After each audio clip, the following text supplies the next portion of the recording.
Hello everyone, am I audible? Can you please confirm? Can anyone just confirm this, please?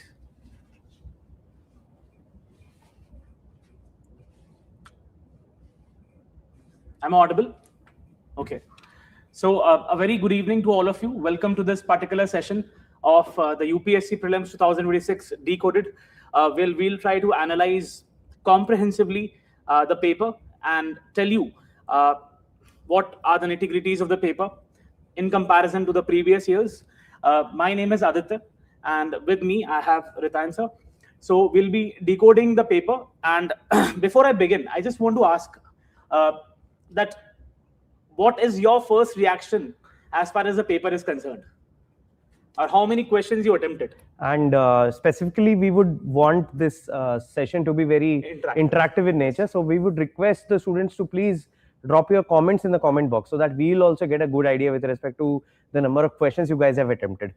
So since I understand that it's a great sigh of relief since the examination is done, and you guys have been preparing really well for the last 2 to 3 months. You have been working very hard, and since the prelim is done, now we are here to help you understand the pattern which the UPSC has asked. Definitely, as we have discussed, that UPSC has given some kind of bouncers in this paper, 100%. and this is why we are over here, that we will be able to understand the things in a much better perspective, and we'll be able to help you prepare for the things in a much better manner. Right, so maybe we can start with certain students' comments as well, right?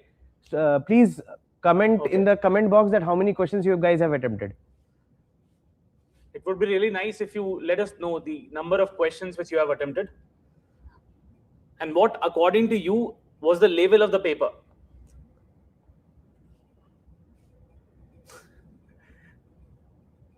All right. So if we talk about the kind of analysis which we have done and the kind of discussions, basis the discussions we have had about the paper, we believe that it's somewhere from moderate to difficult. It's not an easy paper. Absolutely. And the kind of questions which you have got this year, they are not conventional questions. This reminds us of 2023, where the pattern was completely different. Right. So again, the UPSC is trying to assess those things which are not as usual, which are not as conventional, and they are trying to assess deep down whether you are clear with the concepts, whether you are clear with the facts, and that is how they are evaluating the whole performance. So now let us, I guess we should jump to that part where we'll start with the distribution of the questions with respect to every subject. Right. So Aditya sir, we would definitely want to hear your take on this thing. So with respect to the kind of questions which we have asked, and which subjects have gained a good degree of questions, and which subjects have experienced a bit of a dip in the questions which have been asked in this year. Right. So if we start with the very first subject, that is history. Normally the questions from history have always been on a difficult side, but this year definitely the questions were difficult. Many of the people, in fact those having history as an optional, they found the paper quite difficult. Right. So this is not something which is very easy, and there are almost 21 questions which have come from the history portion. Now that is what you'll have to understand. You'll have to give emphasis to the static subjects as well. Absolutely. And that, because it has a weightage of almost 21%. And we would definitely want to tell the students as of now is that we are just going through the topical analysis of the number of questions which has been asked subject wise. And once we are done with the overall assessment, we'll be diving deeper into each subject. So to begin with, what we are seeing is that history, art and culture as a whole subject has seen 21 questions, which is, if you'll see the rest of the subjects, it is the highest number of questions which we have received. Apart from it, one of the important aspects that we need to understand is that there is science and technology which has got 18 questions, which is also 3 or 4 questions up from previous year. Right. Now what we are seeing over here is that another subject which is very heavy on the current affairs, which is environment. Right. Now the questions have decreased over there. Similarly, geography. In the previous year, there were larger number of questions, but this year only 11 questions, but still 11 questions is a good amount of questions vis-a-vis geography. Yes. And one analogy which I can see over here is that, and we have had a discussion regarding this, that since UPSC is now bound to release the answer keys, they have kept the paper on a very factual note. And that is the reason you see questions directly from coming, there's a heavy weightage of international relations combined with science and tech questions, almost 18 questions, Yeah. then 9 questions from environment and ecology. Right. So what you see is a heavy dominance of factual questions, not really easy to solve, and that is what makes the paper quite difficult. Absolutely. And I would just want to add on this particular part is that if we have to give you the first reaction to this particular paper, most of the students would definitely want us to tell whether this paper is moderate or difficult. Right. 100% this paper is falling between moderate to difficult. There's no towards more difficulty. Now there are certain reasons for it, why we are calling it to be more than moderate or towards difficult. One of the foremost point that we need to make over here is that this year one of the most important bouncers which UPSC has bowled is with respect to the introduction of new form of questions. Many students, they must have seen certain questions which are 1 page long or 1 column long in that thing. Yeah. And we totally understand the plight of the student when there is a time crunch and you are working absolutely under pressure, and when at these moments you are seeing those lengthy questions, it is very, very difficult for the students to actually read it correctly, interpret it, and then come to the right answer. So definitely 3 or 4 questions were there which you might categorize them into the polity or into the administrative ethics domain. So essentially UPSC introduced a new form of questioning which is narrative or conversational kind of questions, which is again a bouncer, and this will create a kind of a X factor in which how UPSC have designed it. Apart from it, with respect to current affairs, what has been your observation? Before I take into current affairs, sir, I would like to add one point here, that there has been a tendency of UPSC to come up with new frameworks of questions. Right. And over here I'm talking about the framework, the very framework of how the questions are set. And that is what makes the level of questions quite difficult. See, the assessment criteria of the question, sir, it may be quite easy, but the way in which the question has been formed, that makes it quite difficult. So if you have 2 questions on a single page, having half of the space each, so that becomes quite difficult to read, and it takes a lot of time, because in that time duration you can probably solve two to three questions. Absolutely. So that is what makes the nature of the questions difficult. Now coming to current and affairs, again a paper which is heavily dominated by current affairs, we were having a discussion that in almost every domain, what we are witnessing is that the questions are not just coming from the static areas. There may be an event, for example, there has been a question in economics regarding tokenization. There are questions with respect to the ONDC, for example, in economics. So all these areas were in the news, and because of that, the questions have come from those domains. The examiner is not just trying to assess your static knowledge, but rather also the current understanding. And the last point that I would definitely want to make is that the questions can be made difficult through different variations. Firstly, topic selection, and secondly, how deeper they are going into that particular topic. And what very intriguing point that we are seeing in this paper is that the topic selection has been quite unique.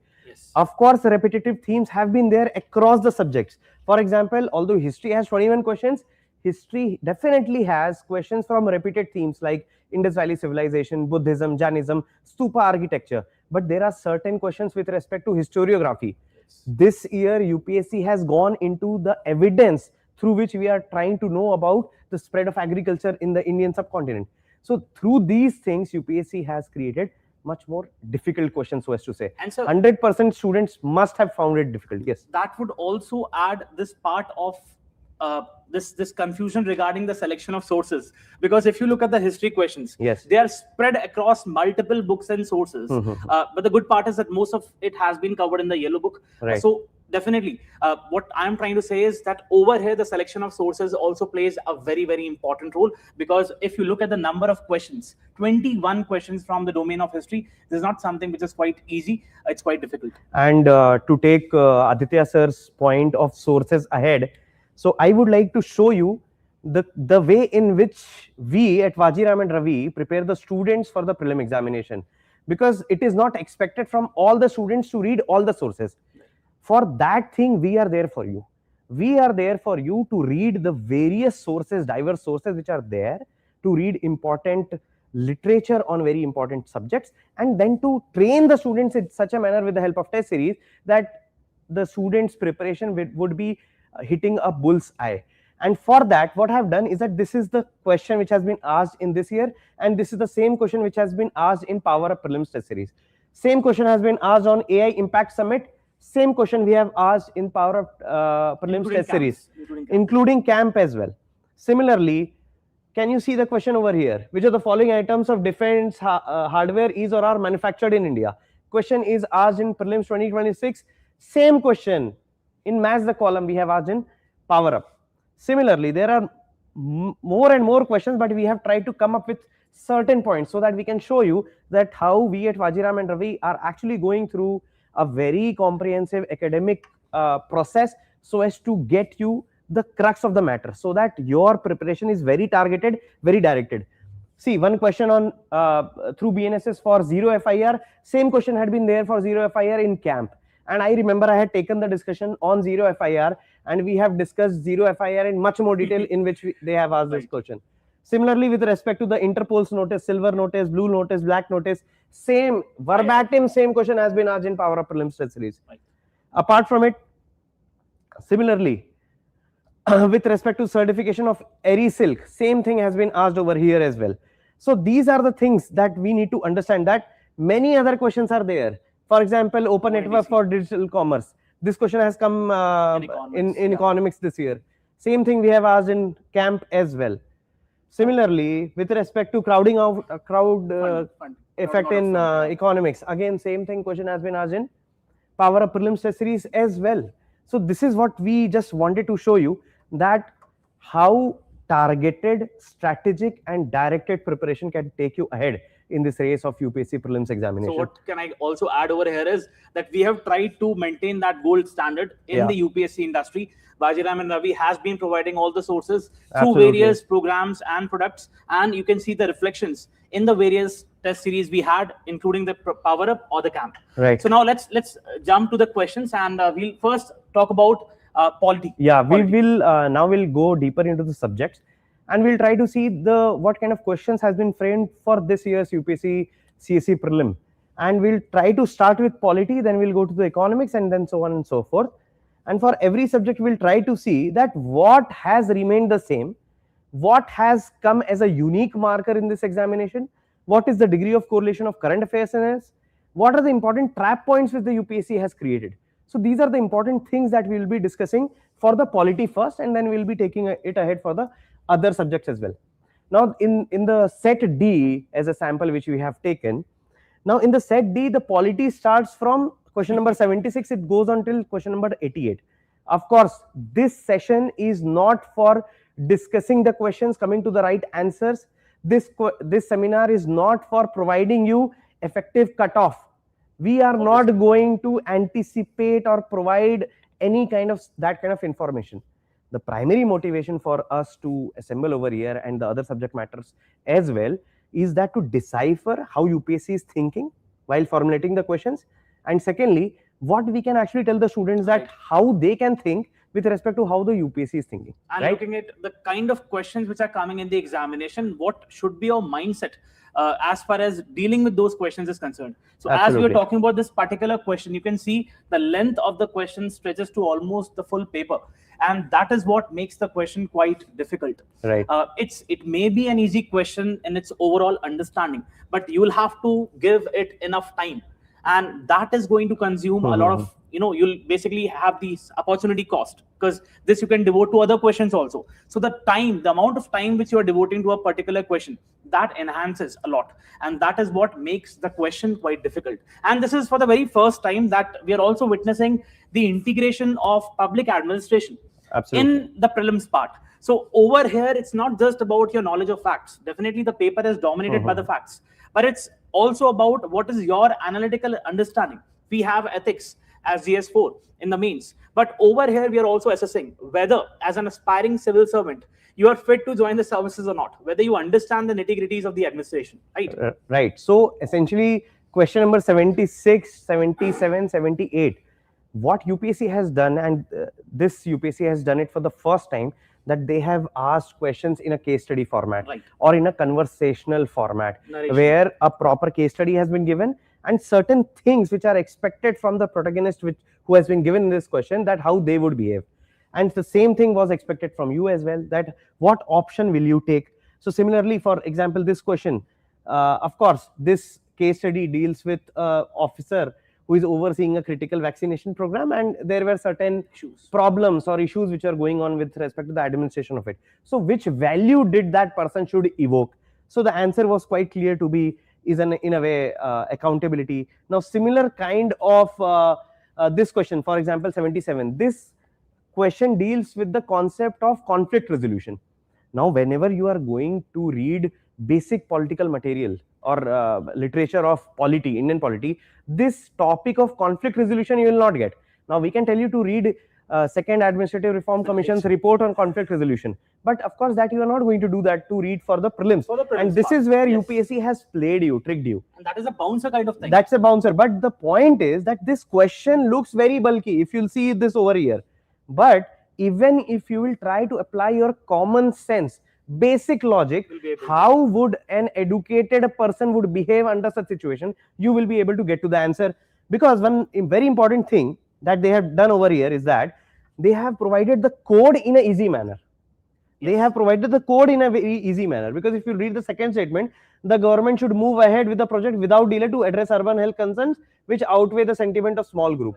Now in basic sense, if you'll apply basic common sense, if you have basic empathy towards the people who surround you, towards the people who have been mentioned in this case study, you would know that okay, option 2 is incorrect. And when option 2 is incorrect, 3 options get eliminated, so only the A is left in that case. So and also, sir, in a democratic society, the government cannot just bypass everything and come to a conclusion. There is a consensus which is needed. And over there, therefore, we'll have to take into consideration the views of different stakeholders. That is what the democracy is all about. And if you'll read the statements, of course, you might feel that whether it was a CSAT examination or what. Any student might feel like that. However, this kind of lengthy questions was first time it is introduced by the UPSC in GS paper. Again, this question, the question number 78, also deals with similar kind of situation where they have asked that what can be the possible options. Now again, you can see the code over here. Again, they have made it very easy that you will be able to eliminate them. At least, sir, this is had it been the situation that they would have given only one, only two, it would have been very difficult for the students. Very difficult, yes. Similarly, going further, if you'll see question number 79, whenever a student starts reading fundamental rights, one of the first articles that they are going to read is Article 12, Article 13. Yes. Article 12 deals with the definition of state. Article 13 deals with the definition of law. Now, what they could have simply asked what is the definition of law under Article 13, but they have provided a conversational kind of a question where two persons are trying to talk out and decipher the interpretation of Article 13 with respect to and essentially if you have a basic idea with respect to even if you have read Article 13 in a basic manner, you would know that okay, both X and Y are correct. So basic conceptual question. Similarly, with respect to this question, Article 80. Now those of the students who have attended camp lectures of me only, in the first lecture only we have discussed this question. Question number 80, it deals with part 22 of the Constitution. Many a times when students prepare for all the parts of the Constitution, hardly they will look inside into the provisions which are given in part 19, which is miscellaneous, part 21, temporary transitional provisions, or part 22, short title, commencement of the Constitution. Same article 393, 394, 395 has been asked, verbatim they have been asked over here. And what they have done, there is no article, no article, no article. So over here, sir, there's one thing which you'll have to understand. It's not just about the memorization of the articles per se. Rather, it's the understanding of the article. You'll have to know that, yes, this is something which is outrightly flawed. And more than understanding, what I would say, it demands awareness. That at least these articles are there in the Constitution. Just because they had not been asked earlier, it does not mean that you don't have to read it. And we begin from the very starting of the Constitution, so we don't give that much of importance to the articles which are placed at the very end. So student, when they usually prepare, they focus more on the fundamental rights, DPSP, FD, judiciary, parliament. But hardly they go towards part 17, 18, 19, 21, 22. That is what they've tested. In the last year also, UPSC has asked question on part 21. If you'll see, there was a match the column kind of a question in UPSC Civil Services Prelims 2025. And from there, we had decided that, okay, in this year's preparation, we will definitely pull out some questions for part 22. And that is what has happened. Similarly, what they have done over here in question 81 is that they have which of the following statements with regard to persons with disability. Now, again, one thing I wanted to tell the students, earlier as well, sir, and I know you would agree, is that there is a great degree of convergence. Yes. Now, when you are reading Constitution, and if you're reading constitutional provisions for socio-economic welfare of scheduled caste, scheduled tribe, or any other communities per se, you cannot stop over there. You have to see the governance apparatus of it as well.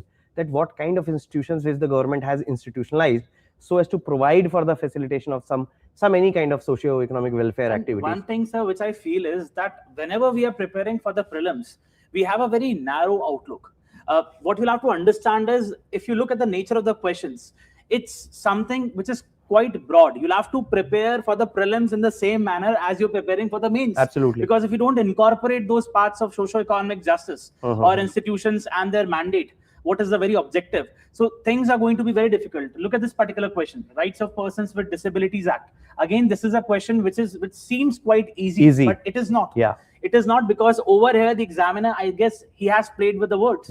And it plays passed by the Parliament of India in 2018. Yes. The act was passed in 2016, effectively from April 2017. So that is what makes the question quite difficult. Such kind of wordplay, I'm very sure that many students must have got into this particular trap. Yes. I'm very sure when we were also discussing, we were also in the verge of getting into this particular trap. Imagine how UPSC has played with this number 2018. This act was passed in 2016. However, as a student, when we are attempting it, we are focusing on the mandate or the objective of the act rather than the date of it. Now, this is very, very, say, a low ball from the UPSC. Similarly, they have asked about the schemes with respect to the for the benefit of persons with disability. And then they have asked a very basic question, that there is one body and under which ministry does it function. So, of course, it doesn't function under the Ministry of Corporate Affairs. And essentially, so only the statement 2 is correct in this regard. Similarly, there are questions with respect to scheduled tribes. Now, this was a very basic question. Any person who have studied Schedule 5, Schedule 6, they would know that this statement is incorrect.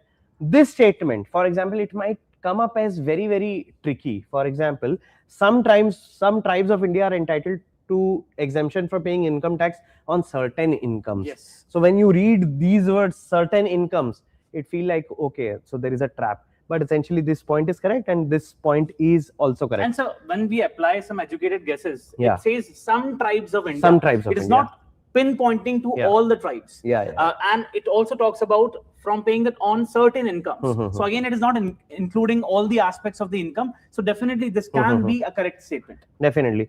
So similarly, this was a very static question. Question number 83. What kind of questions? So there are three kind of usually the three kind of questions that we see: the starred, unstarred, and the short notices questions. And similarly, a very basic question had been asked from here regarding parliamentary committees, about a parliamentary committee, which is very static question. Of course, no student would find it. And even if it is being static, the dimensions which they have asked within the question, they are also not much difficult. Any student who have read this particular committee of for the welfare of scheduled caste and scheduled tribe, they would be able to solve this particular question. Similarly, with respect to this question, and lastly, this question with respect to zero FIR, I have shown you already with respect to the reflections that we have had earlier, that what kind of questions which we have asked in the test series and which we have already has come up. So this question pertains to zero FIR. Zero FIR are usually non-jurisdictional FIRs. So these are those FIRs which are registered in a police station for an offense which has been committed outside the jurisdiction of that police station in which the FIR is being registered. That is the basic essence of zero FIR. Now you read this particular statement 3, that under zero FIR, it is obligatory for informant to furnish information electronically. Now apply your common sense over here. Is it possible in a country like India, where there is very less a degree of penetration, although we have got a great degree of penetration of internet, but still there are a lot of areas in our country which do not have qualitative penetration of internet. Yes. And police stations also, they do not have digital infrastructure with them.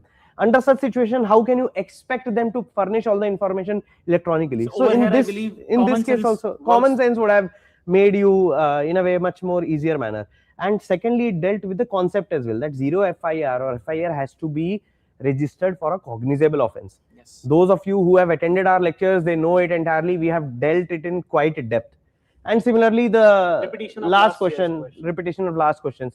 investigative agency, their function, under which ministry do they function. So these are the important questions which has been asked in the polity. And this was a trap last year also, where they talked about the enforcement directorate and the other organizations. Again, they have given a kind of a reflection, because see, over here two aspects are being discussed. It's not just about the ministry or the jurisdiction, rather it's also about the functional aspect, which all functions the body performs under which particular ministry. So again, this is not something which is quite easy. So you'll have to make sure that whenever you are coming across any particular body or institution while you're reading the newspaper or current affairs, make sure that you know about its parent ministry, about its overall objectives, and about the overall functions. That is how you can definitely mark the correct answer. Right. So to wrap up the session for the polity, there are certain few points that I would like to give. Firstly, the first important point that is that polity has introduced new form of questions. The long form questions, or the case study questions, or the conversational questions, so as to say. Second, definitely there is a correlation of current affairs, because the zero FIR question has been asked. And thirdly, the language of it, which is the language has been very, very elaborated. Now it will create a further stress on the student, because they are already reeling under a lot of pressure of time crunch. And with respect to the kind of nature of questions, student will definitely find it difficult to answer it correctly. And what we'll have to understand is, see, we all start with, whenever we are starting the preparation, we take into consideration subjects like polity, history, geography, economics as a very base subjects. Then we jump to the interdisciplinary subjects like IR or the environment and the other areas. But if you look at the kind of questions which are coming in polity, that itself makes the nature of the question quite difficult. So you cannot just be, cover everything and then think that you'll be able to answer the questions, until unless you know that in what permutations and combinations the questions can be asked, the framework in which the questions are being asked. The question may be easy, what they are trying to assess, its objective may be quite easy, but the way in which the question is being asked, that is made difficult. So you'll have to train your mind in such a manner that you're able to answer in that time constraint, in those limited 2 hours. Okay, fine. So I guess we'll be jumping into the next subject, which is economics. So Aditya sir, can you just... So we'll go to the very first question, which is question number 39.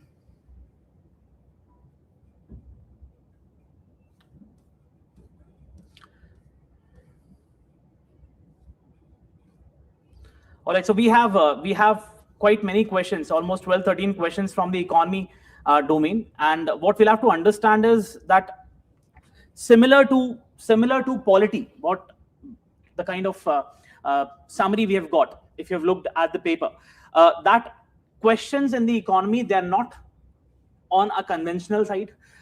Questions are dominated by the current affairs.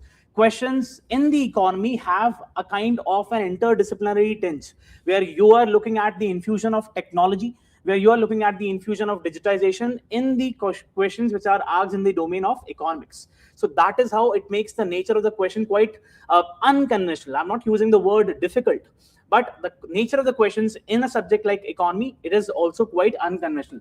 Look at this very first question, which talks about which of the following is or are the most significant implications of obtaining OCO-TEX certification for ERI-Silk. Now, in economics, what you'll have to understand is that agriculture and the primary sectors play a very important role. And over here, in a way, the examiner has asked or tried to evaluate your understanding of the primary sector, which includes the silk part also, right? And now it's not just focusing upon the plantation or the farming of the silk, rather it's focusing upon a particular standard, a certification. Now this goes into the aspects of the export, right? So look at the kind of question which is being asked. Next statement talks about, it confirms that, and now this is in continuation with the very first statement. It confirms that ERI-Silk meets the international safety, environment, and quality standards. So if you look and read the statement, it is not something which is quite unique. It's sounding quite familiar, and therefore this is correct. And I would like to add one more thing over here, and the students would be able to make very good, important sense out of it. This year they have asked with respect to the ERI-Silk. As Aditya sir has mentioned, that essentially it is an agri-commodity. The broader theme that we need to focus in our preparation is agri-commodities. If you'll go through the previous PYQs, you will come across a great degree of agri-commodities on which questions have been framed. For example, in the previous year, there was a question on tea. Earlier, there was a question on coffee. Earlier, there had been a question on sugarcane. So understand the major themes which UPSC focuses upon and how they create questions. So whenever you are preparing for the coming examinations as well, not only UPSC, for other examinations as well, whichever you are going to give, comprehensive have analysis. a bird's eye view of what are the important themes, for example, agri commodity in this manner, and what are the important dimensions within that particular theme which can be asked. So keep these things in mind. For instance, you can also understand that we have this aspect of GI tags. We are trying to promote this exports, one district, one product. So in that sense, these products become quite important. So there can be a question with respect to the GI tags. There can be a question with respect to certification mechanisms. For example, we have certification mechanisms for the organic products, NPOP, and the other mechanisms for the certification. So that is how you'll have to tackle agri part of the economy. Let's jump to the next question, which is... And many students in the comment box, they are writing with respect to whether we are going to give you the proper keys of it or not. So I would like to tell the students, and I would like to assuage the students that please be little bit patient, because UPSC have themselves notified that they are going to issue the answer keys as soon as possible. So we are not in participating in any kind of race that we'll be coming up with an answers as soon as possible.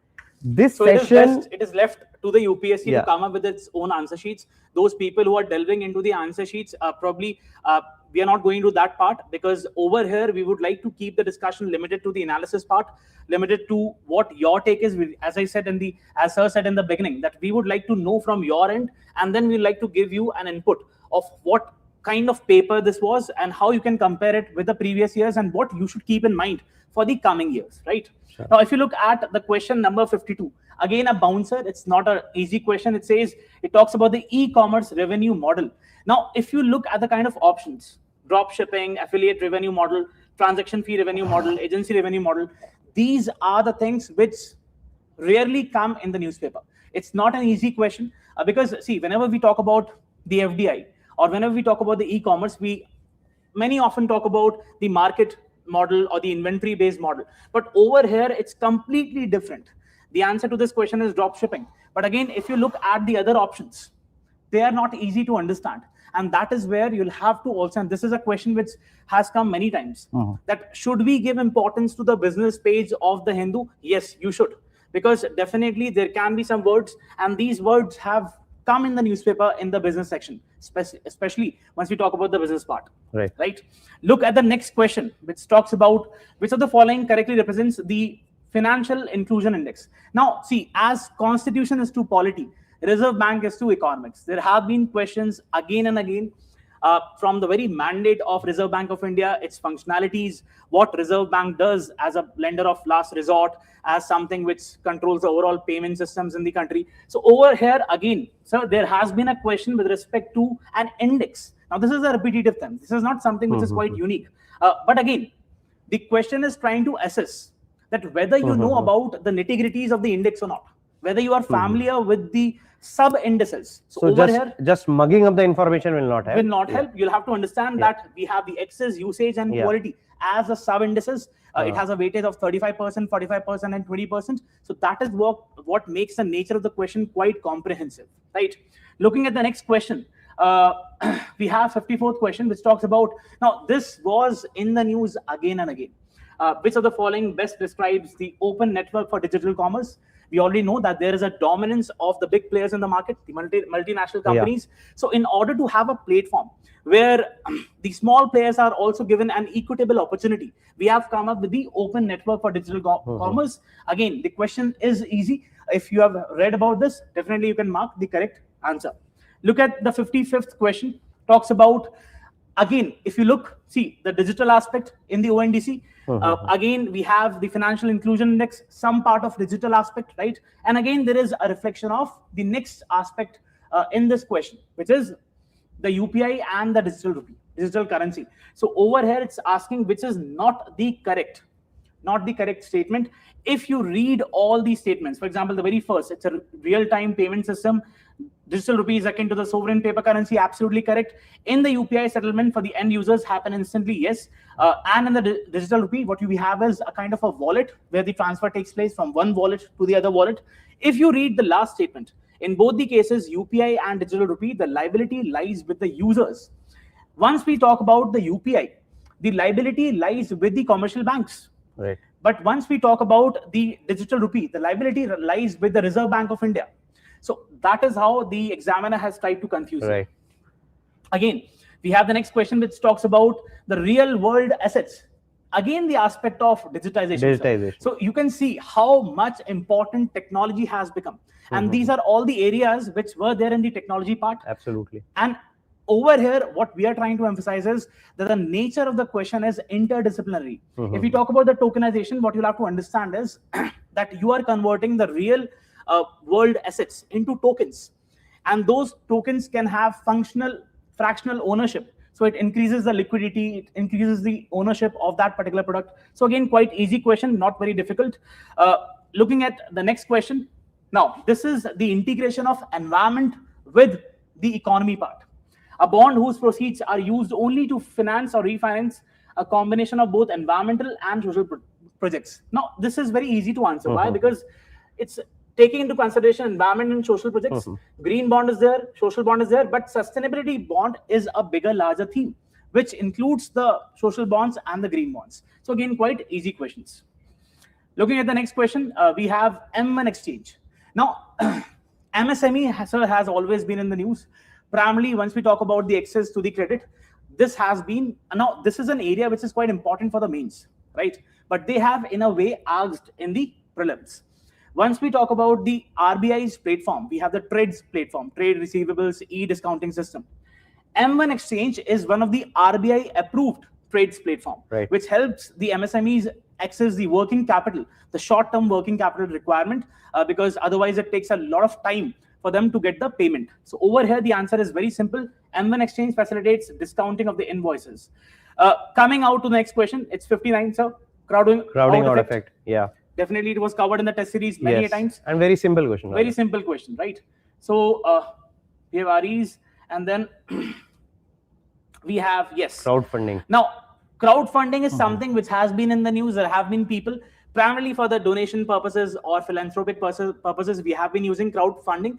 But understand that SMEs also use crowdfunding. For example, there can be a scenario where people are basically wanting the equity in return for, they would give you the money, but they would want the equity. So this is also important. Both the options are correct. Now, this is a very conventional type of questions which we have seen this year. This is from those times previously where a lot of questions used to come on the committees and the mandate and the year. If you look at R.N. Malhotra committee, now this was set up in the year 1993, and it says Insurance Regulatory and Development Authority. IRDAI came into being in 1999 through an act of the parliament. So this is again incorrect. Same thing goes with this. This is correct. LC Gupta committee for the securities. Urjit R. Patel committee. Now this is for the monetary policy framework, not for the housing part. Again, you can just have a look. In 2010, we had the IAS Coaching committee. So that is how you'll have to understand. Again, quite a conventional question. We have non-banking financial companies. First statement is outrightly correct. All the NBFCs, Now, here comes the extreme. All the NBFCs operating in India have to be registered with the RBI. See, over here, the objective is not to tell you the answers, but to tell you how to develop that mindset. There cannot be all the NBFCs in the country. There are certain NBFCs which fall under the overall jurisdiction of National Housing Bank or the IRDAI. So this is absolutely incorrect. And again, I would like to tell the students over here that if you try to see how the codes have been designed, had the UPSC been given only 1, only 2, only 3 are correct, then it would have been a difficult question. Also, the topic selection is also very, very familiar. It's a very repeated theme of NBFC. Every student who prepares for UPSC, who prepares economics well, at least they have an idea of NBFC. So these are very, very low-hanging fruits from the economic sector. If you look at statement 4, this is absolutely incorrect. Is not available to, this is, yes. So this is correct. So if you, again, it is trying to create a confusion. It's trying to create a confusion. Why? Because 4 is there in all the options. That is how you basically look at the questions. Again, the last question of economy. Now, this is something which talks about the poverty part, multi-dimensional poverty index. Again, the MPI is calculated by Niti Aayog, has a total of 12 indicators. We know there is health, there is education, there is the standard of life. So what you'll have to understand, these are on the expected lines, not very difficult. But again, you'll have to apply the concept. You'll have to keep in mind that it's not just you cannot just have the facts alone, or you cannot have the other things. You'll have to take in a very composite manner and then come to the question. So I would like to end the discussion here. I wish every one of you all the very best. May all the serious aspirants qualify the examination. And if you need any help with respect to your mains, we at Vajiram and Ravi are always there for you. My best wishes to all of you. Thank you so much. Thank you, Aditya. All right. And before we come on to the science and tech portion, I would just like to give you a brief overview with respect to the economics. That few things, 2 indices they have asked with respect to financial inclusion index and also with respect to multidimensional poverty index. Now, earlier when UPSC used to ask questions, they used to ask who is publishing such report, who is publishing such indices. But right now, what major change that we are looking into is that they are not only asking the indices, they are also asking the different aspects within the report.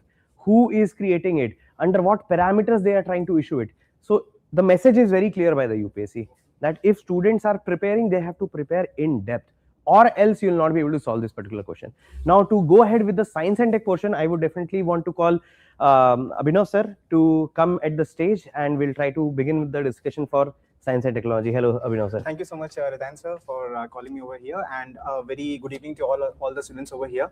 I hope the paper was not so tough on you guys, but looking at the discussion that we just had, I think UPSC has changed a lot of pattern according to the format and everything. Yeah. So with respect to science and technology, and I was listening to the discussions that you guys were having, I feel that science and tech probably is the only section which would have been easy for the students, looking at the kind of questions and the format. And the kind of questions that you have already taught in the examination. When I gone through the paper, I was very clear that 100% sir would have taught those topics.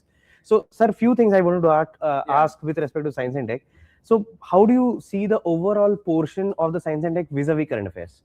So science and tech, see, across the years, we have seen that science and tech majorly is a current affairs based paper. Science and tech, environment, IR, all those papers are majorly current affairs based paper. And this year, like, it is completely current affairs. Like, I cannot see even a single question which we can say, oh, it's purely static. Every question has a background current affairs into it. Therefore, yeah, science and tech, once again, it is although I know the answer of it, but I want the students to know the answer of this particular question. Is there any theme which has been asked in this year's science and tech which is very unique, or which we have not taught the students, or anything of that sort? Certainly. So just like UPSC's other paper, every subject has its own uniqueness. So we have themes with respect to bomb disposal system. Now we might have taught the students about the bombs, various types of bombs in the defense sector when we talk about defense in the science and technology, but we were not really teaching about bomb disposal system and their regulatory mechanism and their standardization. What exactly is the Indian standards about it? Which organizations are involved? So one such question, unique question, has been there. Then corps with respect to Indian Army corps. It's a very factual question. Very factual. Obviously, something or the other is going on Indian borders each and every time, and then you keep on listening or you keep on reading about these themes in the newspaper. But we also have limitation. Students also have limitation as to how deep they can go into any particular. And essentially, with respect to the kind of this Army Corps headquarters. So now I guess UPSC is trying to give us the message that we need to prepare the institutional structure of army as well. Exactly. And last year also they had asked about brigadiers and all those questions. Definitely UPSC is entering not just into the defense technology, but they're entering into the defense administration, institutional architecture of defense.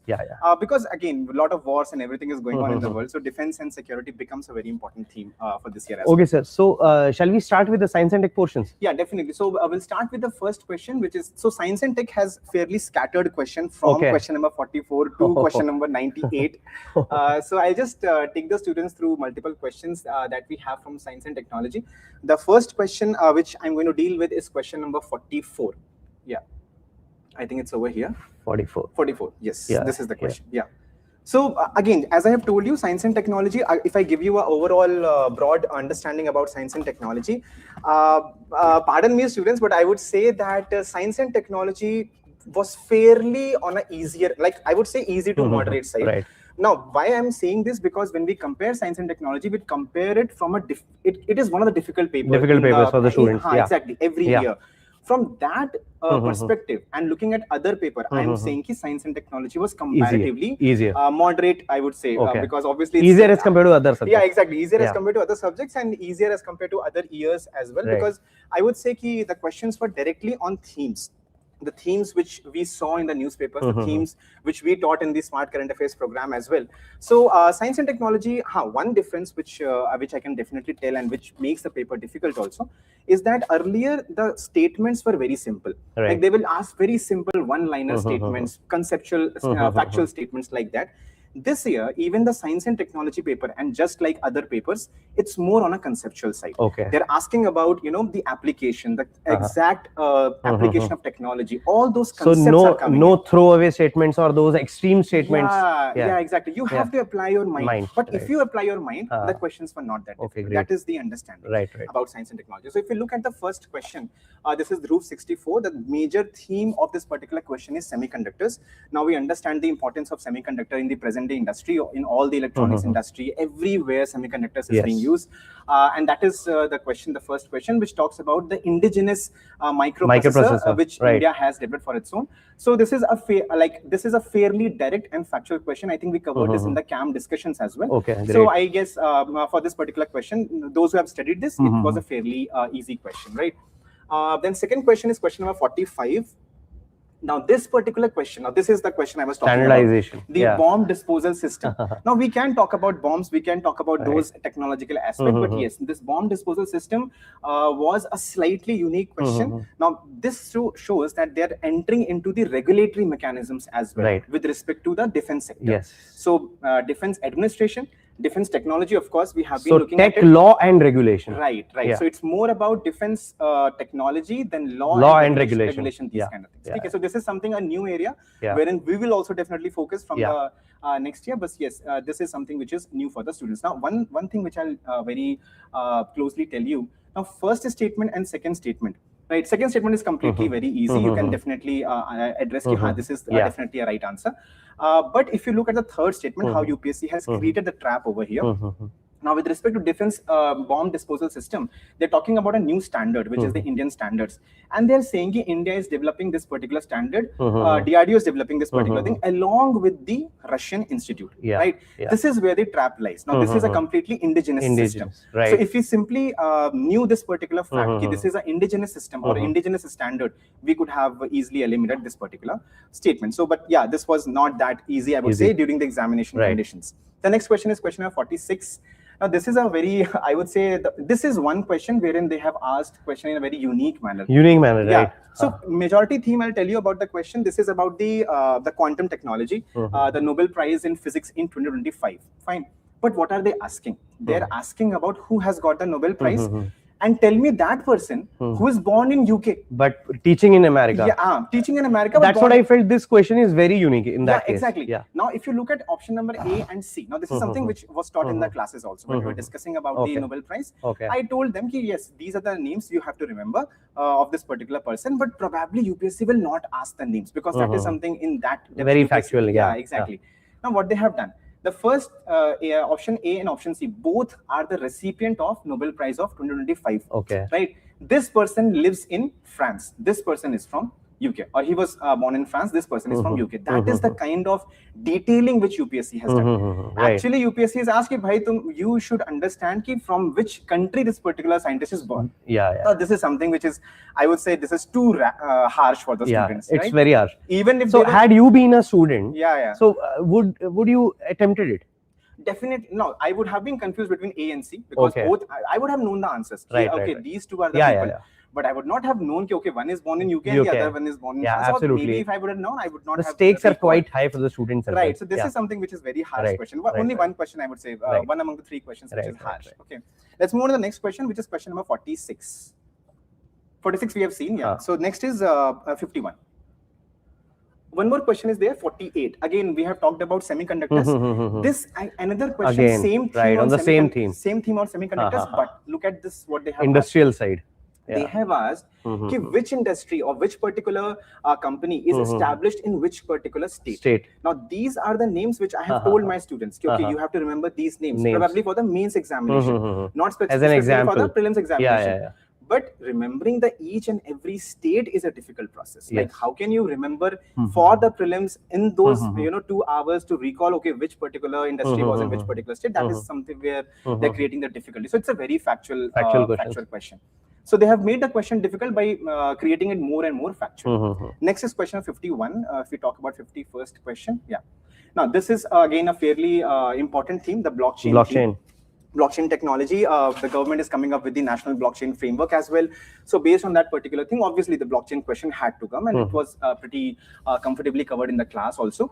Now, if you look at statement number 3 over here, it's there is a very beautiful, I would say, method to solve this particular question. They're writing about consortium blockchain. Now, blockchain could be private or public or consortium based, all those kind of things. They're talking about consortium based a blockchain, and they're saying it's a blend of public and private. When we look at the word blend, the other alternative which comes out is hybrid. So this should have been a hybrid blockchain rather than a consortium-based blockchain. So this is something how you could have solved this particular question. Other two things, like the first and the second question, it's fairly conceptual. Third is something, if you would have applied your mind, you could have got this question right. So that is what I'm saying. Even this question I would not place in the difficult category. Maybe in the medium category I would place this particular thing. Why I'm placing this? Because the statements are pretty complicated. The wordings are complicated, not the actual question. Now, if you move on to the next question, which is question number 60 directly.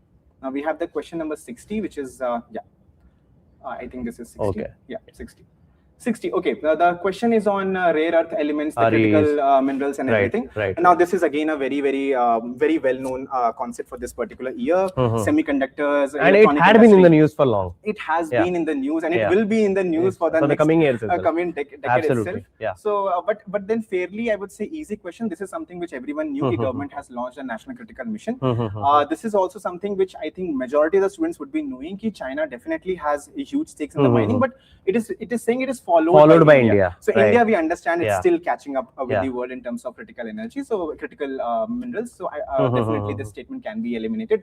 This is a very easy application-based question where all the critical minerals are used. So obviously artificial intelligence, robotics, space exploration. Basic question. It has basic commonsensical approach. This is a factual one. How many critical earth minerals are there? And we usually understand UPSC plays with the data points. So if in case you apply that particular trend also, you would understand that this would be a wrong statement. So this is question number 60. Again, on a very easy theme. Theme is not difficult, right? Next is question number 66. I'll take it. Question number 66. 66 here. Yeah, so you look at this question. Now, this is something I would say, simply they are trying to test the concept of the student. If you have read about biotechnology, if you have read about the genetic technology, and we have taken comprehensive classes on biotechnology and genetic technology, simply the question is on genetic medicines, right? The first question says that it corrects or compensates for faulty genes, of course. Okay. Second question says that the delivery of those things is done using engineered viruses and lipid. You cannot say they are not used. The third statement is something wherein UPSC is trying to check the concept. Will the genetic therapies or whatever gene-based therapies that we have, are they going to alternate the entire DNA? Like, is it possible? So many billions of pairs of nucleotides we have in our DNA. Is the genetic therapy going to modify the entire DNA? That is something which is a very extreme statement, right? So over there you get a very simple trap also. Like, it's not even a difficult trap. Look at this. So that is how you can eliminate this particular thing, and you get to the answer. Next is of course question 67. LLM. Very much. I think everyone would have taught this particular topic. And nowadays the best friends of students as well. Exactly, the Chat GPT and the Geminis and the Claudes that we are using. Everything is based on LLMs only. We had a huge extensive discussion on LLMs. We had discussion on language action models, all those kind of models. But UPSC has asked LLMs. But one thing which is slightly makes the question complicated is not the concept. But is the wording. Look at the wording. Assigns probabilities to the next possible words, and then pick the one with the highest probability. Then look at the second one. Process data through mathematical optimization to minimize prediction errors. The moment you read the question, it is bit mathematical in nature. Exactly. Although a student, if they would have been knowing the conceptual foundation Right, behind it, right. they would be able to Exactly. identify the correct Exactly. statements. So if you understand the concepts, once you read it second time or Yeah, maybe yeah. third time, You will be able to decode yeah, ki, yeah. okay, this question is Absolutely. about this question. This Because the statement is third about statement is very, very throwaway kind of. third statement is a throwaway statement. Yeah. How do you expect a LLM to be unbiased? Unbiased, We right. all know that the data we are putting in the LLMs is completely biased data, Absolutely. right? Social, economic, cultural biasness is there. Therefore, obviously, it cannot be an unbiased output. So in that manner, again, can you see this conceptual question, repeated or let's say very predictable theme? Dominant theme, yeah. Dominant theme, not very difficult question, but wording is difficult. Wording is difficult. That is the only difference. Next, we have 68. Yeah, 68. Stealth technology, yeah. So we have been talking about the fifth generation aircrafts, the AMCA that India is also trying to build in. And the planes B-52 bombers which the US is using for Iran. All those examples are there. And stealth technology is the next big thing which is coming up in the defense industry. We had a very extensive discussion on stealth as well. How do you actually develop stealth? What are the materials that you use? What exactly is done in the stealth technology? How the electromagnetic radiations are being bended or absorbed, all those kind of things. So pretty conceptual question again. Like it's not a factual question. Again, a conceptual question. The first two statements are pretty easy to understand. Now, second could be a slightly difficult statement. Now, I would not shy away from saying this. This was a slightly difficult statement because they are saying stealth objects can be detected using specific frequencies. Now, one way is can be. Can be makes it comparatively broader in terms of understanding. It opens many subjective doors. Right, but when you read about stealth, you always think about it cannot be detected. That is what is the assumption in the mind basic of the premise student. of it. The assumption in the mind of students will be stealth cannot be detected. Now this is where majority of the students would have failed probably, but then they're talking about using specific frequencies. So this is a very specific word, and therefore you could have applied your logic to come to the answer.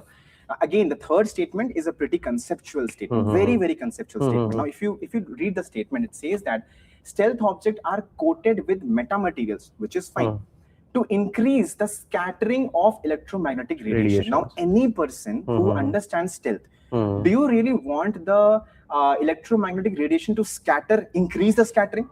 If the scattering increases, more and more devices can detect it. That is where the concept comes in.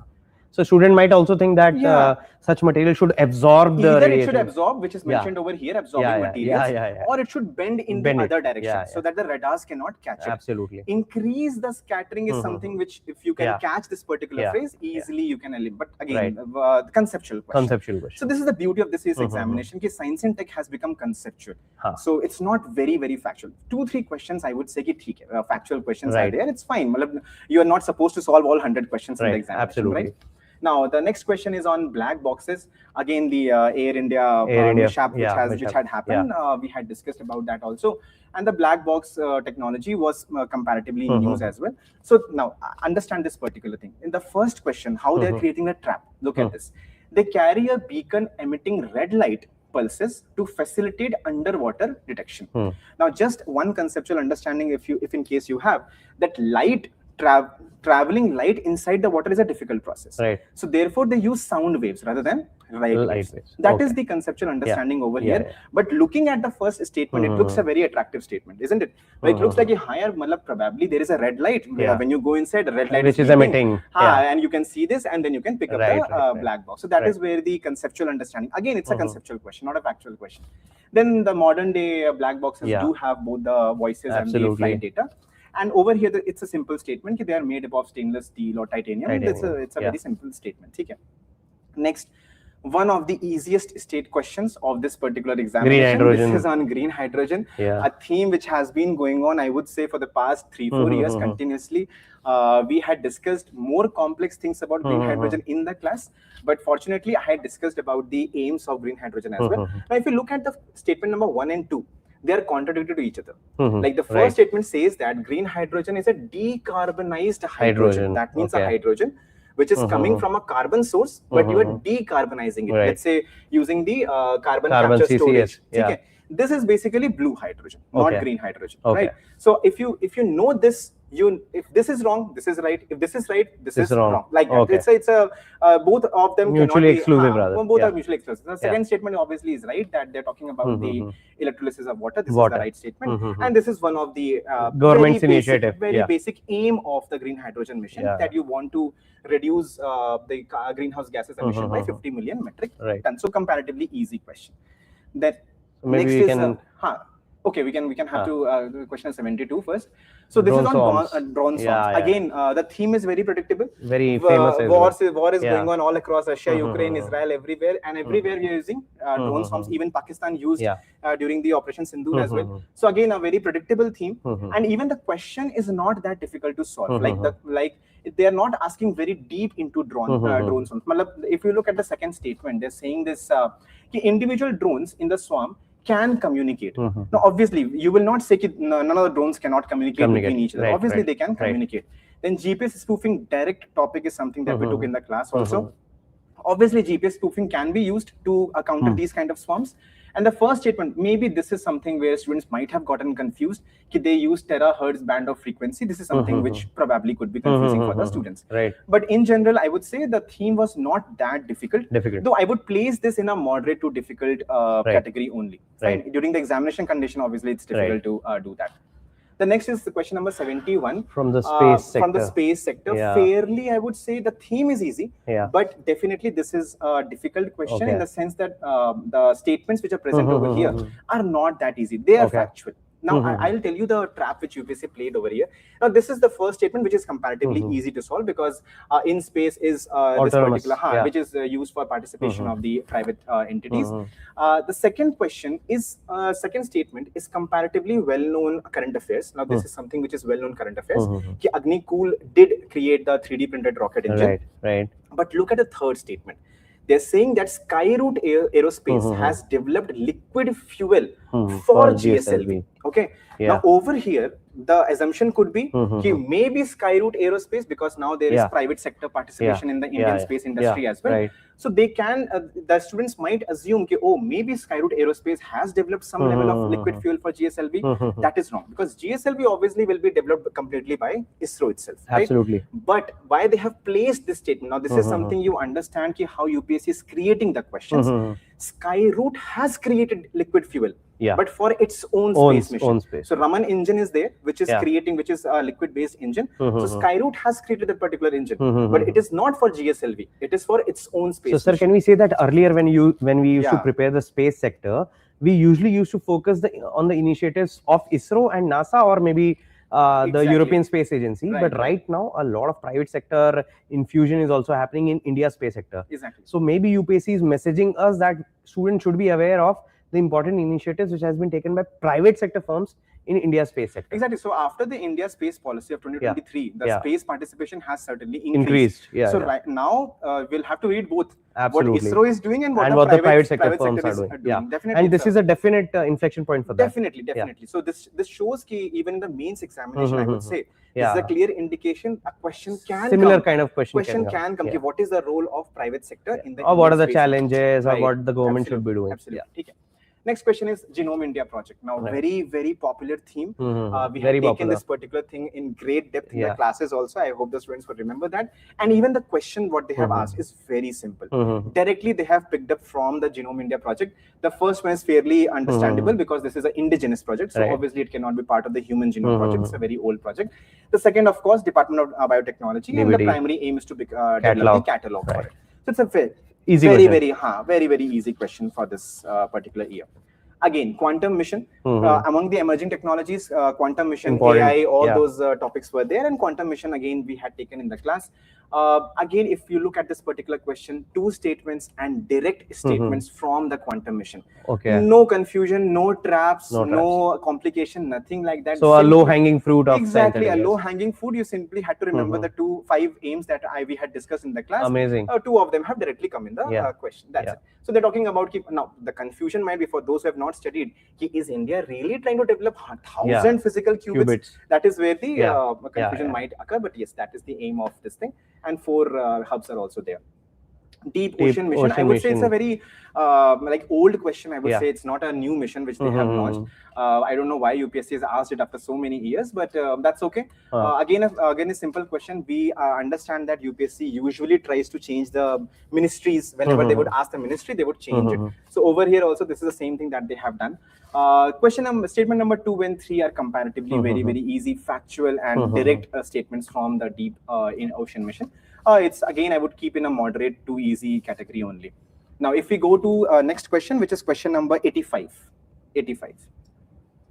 Fairly scattered science and technology. So you have almost 20 questions from science and technology this year, which is continuing the trend. So last year almost we had, I think, 17 questions from science and technology. They have increased it to 20 this year. So you need to prepare science and technology from the starting itself. Do not wait for January or February to prepare science and technology. Okay, next question is question number 85. Which is Mission Sudarshan Chakra. Now, this is again from the broad theme of air defense system, or after Operation Sindoor and even the wars which are going on in the world right now. We are saying that air power is the dominant power over the army and over the navy power. So from that perspective, we see that a lot of nations, in fact, India is developing its air defense system. Now, Mission Sudarshan was declared by the Prime Minister, the Honorable Prime Minister, on the 15th August Independence Day last year. So this is a fairly direct question, direct statements taken from the exact Prime Minister's website itself. If you look at this particular thing, I thought statement number 3 was probably slightly, maybe some confusion can occur, because if you read this particular statement, it says that one of the aims of this mission is to cover all public places. Now, this is where as a student, you would feel like, all the public places. It might not be feasible. And that too by 2035. It's not 2055 or 2047 like that. So this is something which is which might be a confusing statement. Now, I have checked a source, the Prime Minister's website itself. They have written this all. This is something which is written. Now, we do not know what UPSC will give the answer to this particular question. These were fairly easier to understand, but this one could create a confusion. Because it is given on government's website, I think we should go with all 3 as the answer, but let's see what UPSC goes with this particular question. The next is question number 90. Directly we'll shift to question number 90. Here you go. So question number 90 is on AI. So AI Impact Summit, one of the most famous summit for all the good and the bad reasons as well. We saw the Galgotia incident as well over here. So now over here, if you look at the question, the wording of the question is very complicated. Look at bulky statements. So even if we had a very good discussion, I had discussed all the initiatives which have been taken in the AI summit. But reading the question in the examination would have given the stress. Oh my God, I don't know how with this bulky sentences. No, but if you look at it, people, planning, and progress. Now, this is the kind of detailing which UPSC is going into. The actual thing is people, planet, and progress. They are changing one word, which is something which UPSC was not doing previously. Now, this is where we understand that we need to be more factual in terms of our reading as well as compared to the conceptual part as well. Okay. In the second statement, overall it looks very correct, but there is one word which is binding. Now, binding is something which obviously India would not agree to it. So yeah, it's a voluntary charter on the basis of which we are developing our AI system. So this is something which can be eliminated over there. This is a fairly easy statement. I think students can solve this particular thing, but this was a fairly difficult because in the examination in hurry, it's difficult to discern. You would read them together and you'll be like, triple P suna tha. So this would have been right. Sun ke acha to laga. Exactly. People, planning, and progress doesn't seem to be wrong. I think the last question is 93. Question number 93. Here you go. 93 question. Again, this is a factual question. Now, one among the 3 factual questions that we had, the bomb one. This one. So, because obviously India is going for defense indigenization, so it is asking other countries also to give them the technology. So, Sukhoi that we have over here, which is MKI. Now, if someone understands the concept, the I over here is India. Like in India, English it is India, in Russian it is something else. So I over here is India. So therefore you can say, okay, it would have been manufactured in India. Akula, most of us, I don't know if students would know this or not, but this is something which is a Russian built submarine. So yeah, this was, I would keep in moderate or difficult category because it's not that easy to remember in the examination. Though this is a fairly, again, difficult question. The last one is 98, question number 98. 98. This is something we were talking about. They have asked about Army Corps, which is the defense architecture with respect to that particular thing. So in this, again, this is not easy to solve in the examination. Not at all. I think this is a question to even when they have asked which of the following is not correctly matched. So what students would have applied is that wherever you have less security threat, you will have less cops over there. So probably that is something which people would have applied. Right. But I think in the examination, I would say just leave this question. Leave this question. Leave this question, move on, that's it. So I think overall, I would say about science and technology is that as compared to other subjects, it was fairly breathing subject. You had themes which were more into current affairs. Direct questions were there. Conceptual questions were there, except for these 2-3 questions, which were always there in science and technology. So as compared to that particular thing, I think science and technology was fairly in a moderate thing. So this is something which should have saved your life in the examination, I guess. Yeah. So going further, I guess, what would be the 2 lines that you would say for the entire science and tech section? I would say you should never ignore the conceptual part. See, conceptual part is very important to even solve the factual information as well, right? So if you understand the concepts, you definitely can solve the factual part as well. And I would say that the black box question, you have to be very vigilant about anything and everything which is happening, going on, and find out the technology which is being talked about. This is the technology era that we're living into. So I think more vigilance and more conceptual understanding, and do not worry about these questions which are very, very factual. Do not run for these questions. It's okay. 2-3 questions are to be, I think, left in the examination. Have peace with it. So I think that's about the science and technology thing. Absolutely. So we'll be starting with the next segment of the subject. So I'll be taking leave. All the best, students. I hope most of your hard work must be paying yields right now, and we would be there to help you for your mains part as well. Definitely. So keep studying and keep watching this. Abhinav sir, thank you. So yeah, I'll take forward from here. Thank you, Ritayan. So the next person whom I would like to call is the environment and the geography specialist for us. The Shashank sir would be joining with us. So geography and environment, again, we see is a very critical section in our preparation in the prelims examination. And usually, if you look at the environment section, we see a huge number of questions, like 15 questions, 16 questions. In fact, environment used to have more number of questions as compared to even science and technology, right? But this year we have seen a slight dip in environment, and I think more will be discussed by Shashank sir over here. So welcome, Shashank sir. My first question to you would be that what is your first reaction on the environment and the geography section? What would you like to tell to the students? As you correctly mentioned, that number of questions have reduced. Yeah. Both for geography and environment. Right. Earlier it used to be like 14 to 17 questions from geography and 12 to 15 questions from environment. Right. Last year we saw the declining pattern. So 12-13 questions from geography, which this year is just 11 questions. 11 questions. And 9 questions from environment. Correct. So the problem is that these questions, if you will consider and analyze, themes are repetitive. Right. But the content is somewhat, if we will consider the examination hall pressure and all, that is something which becomes crucial and critical. So some factual questions are there, but overall, I would say, because I was listening to you and you took that line that science and tech section was a breather. Right. If I have to rate, after that, geography was a breather for a student, not all the questions, but some of them.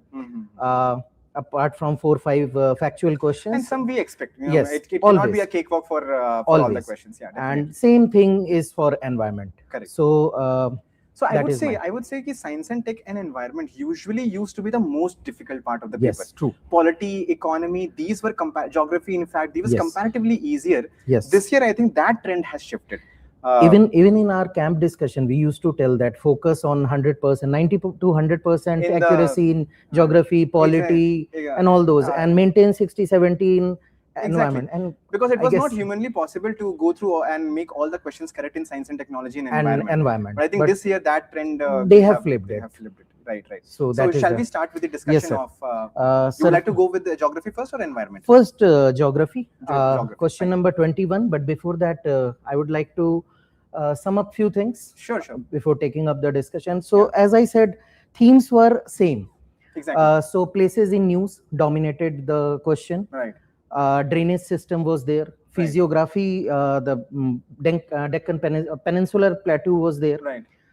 But number of questions which were from current affair, if you will ask me, out of 11 questions, 8 to 9 questions were from current affair. Okay, so that means the static portion, the static subject is having now a current affairs lookout. Yes. Yeah. If I have to pinpoint the static part, right, that is just 3 or 4 questions. Okay, that is a shift which has probably happened. This is the shift in geography. That's a great insight.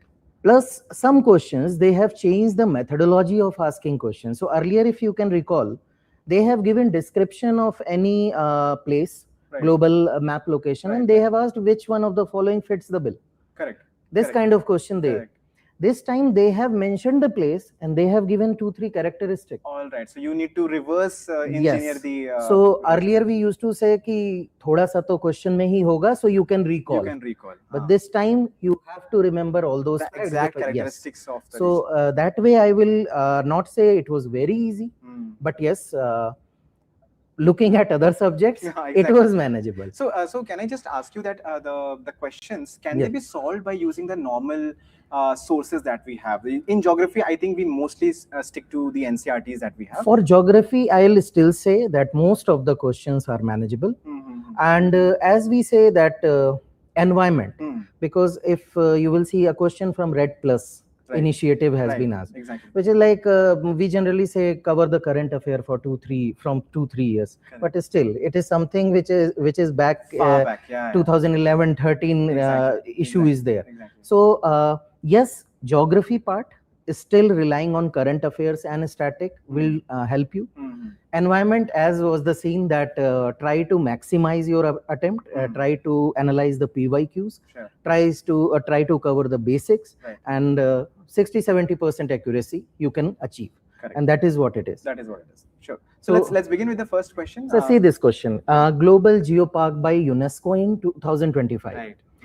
Now, factual question. Factual, yeah. There were 16 sites which were added. Correct. If students have covered this, they know that from South America, Ecuador was the only country which had 2 sites listed. All around the world, Italy was there, Norway was there, China was there, everywhere, but South America. But again, this is a factual thing. If you have read it, you know this. Otherwise, it's a difficult because see the options. All these are South American. All these South American countries, so you cannot eliminate by the name also. If you will try, then also you cannot. And last year, Andes mountain range, they have specifically asked shares or it is spread through which of the following country. Correct. And this is part of Andes only. So kind of continuation, but I cannot say a direct correlation. But yes, continuation of previous year theme. But so can we say that those areas, number one, this would certainly have been in the current affairs. Yes. And number two, that specific region in South America, which is an important region, always from geographical perspective, from a conceptual perspective also. So I think if you read about that, you would be able to at least come to this question. Yes. Yeah. Otherwise, just if you are going for the blind guess, it is very difficult to. It's a factual. Yes, it is factual. This is I'm taking up the environment and obviously together. Yes. Madhav National Park, again 58th Tiger Reserve declared in 2025. Right. And Shivpuri district in Madhya Pradesh. Right. So first statement is picked from the current affair itself. Directly from the current. This is something which is factual. Sakya Sagar. So there are 2 lakes, Sakya Sagar and Madhav Sagar. And Sakya Sagar is a Ramsar site. Right. So again, the complete question relies on the factual information about Sakya Sagar. Right. If you know about this, yes. Then... If you have read, because if you will visit the current affair website, Vajiram itself, it is clearly mentioned there. Right. So if you have made notes and you have covered this particular, because previously also they have asked about Pakhui, Nokrek, Nanda Devi. National parks and everything is always one of the things which UPSC. So earlier what they used to do, they used to give description asking which one among the following is that particular national park. Yes. This time they have given the features of it. So that is the only difference. The, features. So I will mark it as a doable question if you have read this. Otherwise, you'll be stuck in the second this is the area where you might not have. Yes, and the location of Shivpuri is like that. You might get confused between Madhya Pradesh and Rajasthan because it is on the in the Bhind Morena area of Madhya Pradesh. Right. So again, sharing the border with Rajasthan, but not in Rajasthan. Exactly. It is in Madhya Pradesh itself. Right. Then, sir, moving further, Question number 23. Here they have very cleverly, because throughout previous year and this year also, Great Nicobar project is in news. Right. So what they have picked Andaman and Nicobar as the theme. As the theme of it. And they have asked a static question. So Okay. this was one of the question where a student can get the respite that this is conceptual question they have asked. Correct. Basically, based on the climate, as has been the trend. Previously also they were asking about the vegetation, climate, identify the region. Exactly. This time they are giving you the feature. Yes, correct. As per the location and Coromandel. Easy question. I think this is an easy This is statement. easy This is a easy if you know the facts and the concept. It the is basic manageable. conceptual understanding. I think this is something which is expected by the students to be known. So Yes. this is probably, I can say, this is a current derived static question. Static question. You need to understand about the current affairs as well. Yes. But then you have to have the information of the static portion. Yes, The sir. basics of Every time they are asking question from physiography of India, different regions, coastal region, Himalayan region, Deccan Plateau. So they have asked Andaman Nicobar, the island, and just below this peninsular block. Okay. Back-to-back question from physiography of and the features. Right. So how about these features? Like, are they usually known to the students or? Very, sir, this one I would say easy if you will read deep V-shaped river valley. Found by the Himalayan rivers, this feature is there. Right. Only confusion is Narmada and Tapi. They create rift valley, not V-shaped valley. Correct. They are flowing through rift valley. Again, it's a conceptual understanding. Again, so if you can eliminate, you can get the answer. Fine. So it was easily doable in the examination. Yes, as well, sir. I guess. At least these three few questions, not the first one, but these three. Then, sir, 25. 25. Okay. Again, this is a new pattern which we were discussing about. See, three statement. Then you They have asked to about the correlation between these statements. So you have to deduce something out of this correlation. So this is basically a mixture of assertion reasoning question Yes, and option based question. exactly. Like, both of the format has been mixed together. Now Yes, this is sir. something which is a unique format which This is unique UPSC format, has used for and the they first time. and I guess whether it was deliberate or not, they have kept one question in geography and one question in environment. Okay. Just one question. Okay. But having said that, sir, if you are not overwhelmed by the sheer size of the question, Exactly. It's a one-pager question. Yes. Question was very easy. Okay. They are telling you facts. Right. They are not asking whether they are correct or incorrect. They are asking you to assume these are correct. All these facts You are correct. just have to bring out the correlation. That's Okay, it. Okay. So if you are not So overwhelmed, it's more of a logical question than a Exactly. knowledge-based so question. this one I found very interesting also and very innovative on part of UPSC. Right. Maybe they can extend this particular format in coming to the next year. Yes, Definitely. This if is an they indication. can, yes, This is how you because basically you get- don't need rote learning. Facts Right, are right, given. You right. just have to identify what is the outcome. Right. So, So- UPSC is testing the reasoning of the students Reasoning. also from the factual and static subjects. Yes, That is yes. where the new uniqueness is coming in. So Fine, that's that it. is something that I would appreciate in this paper. Correct. At least this one thing. Yeah, these aspects are really appreciable in this paper. They are Yes, asking sir. questions from ethics, governance, application-based Yes, sir. question.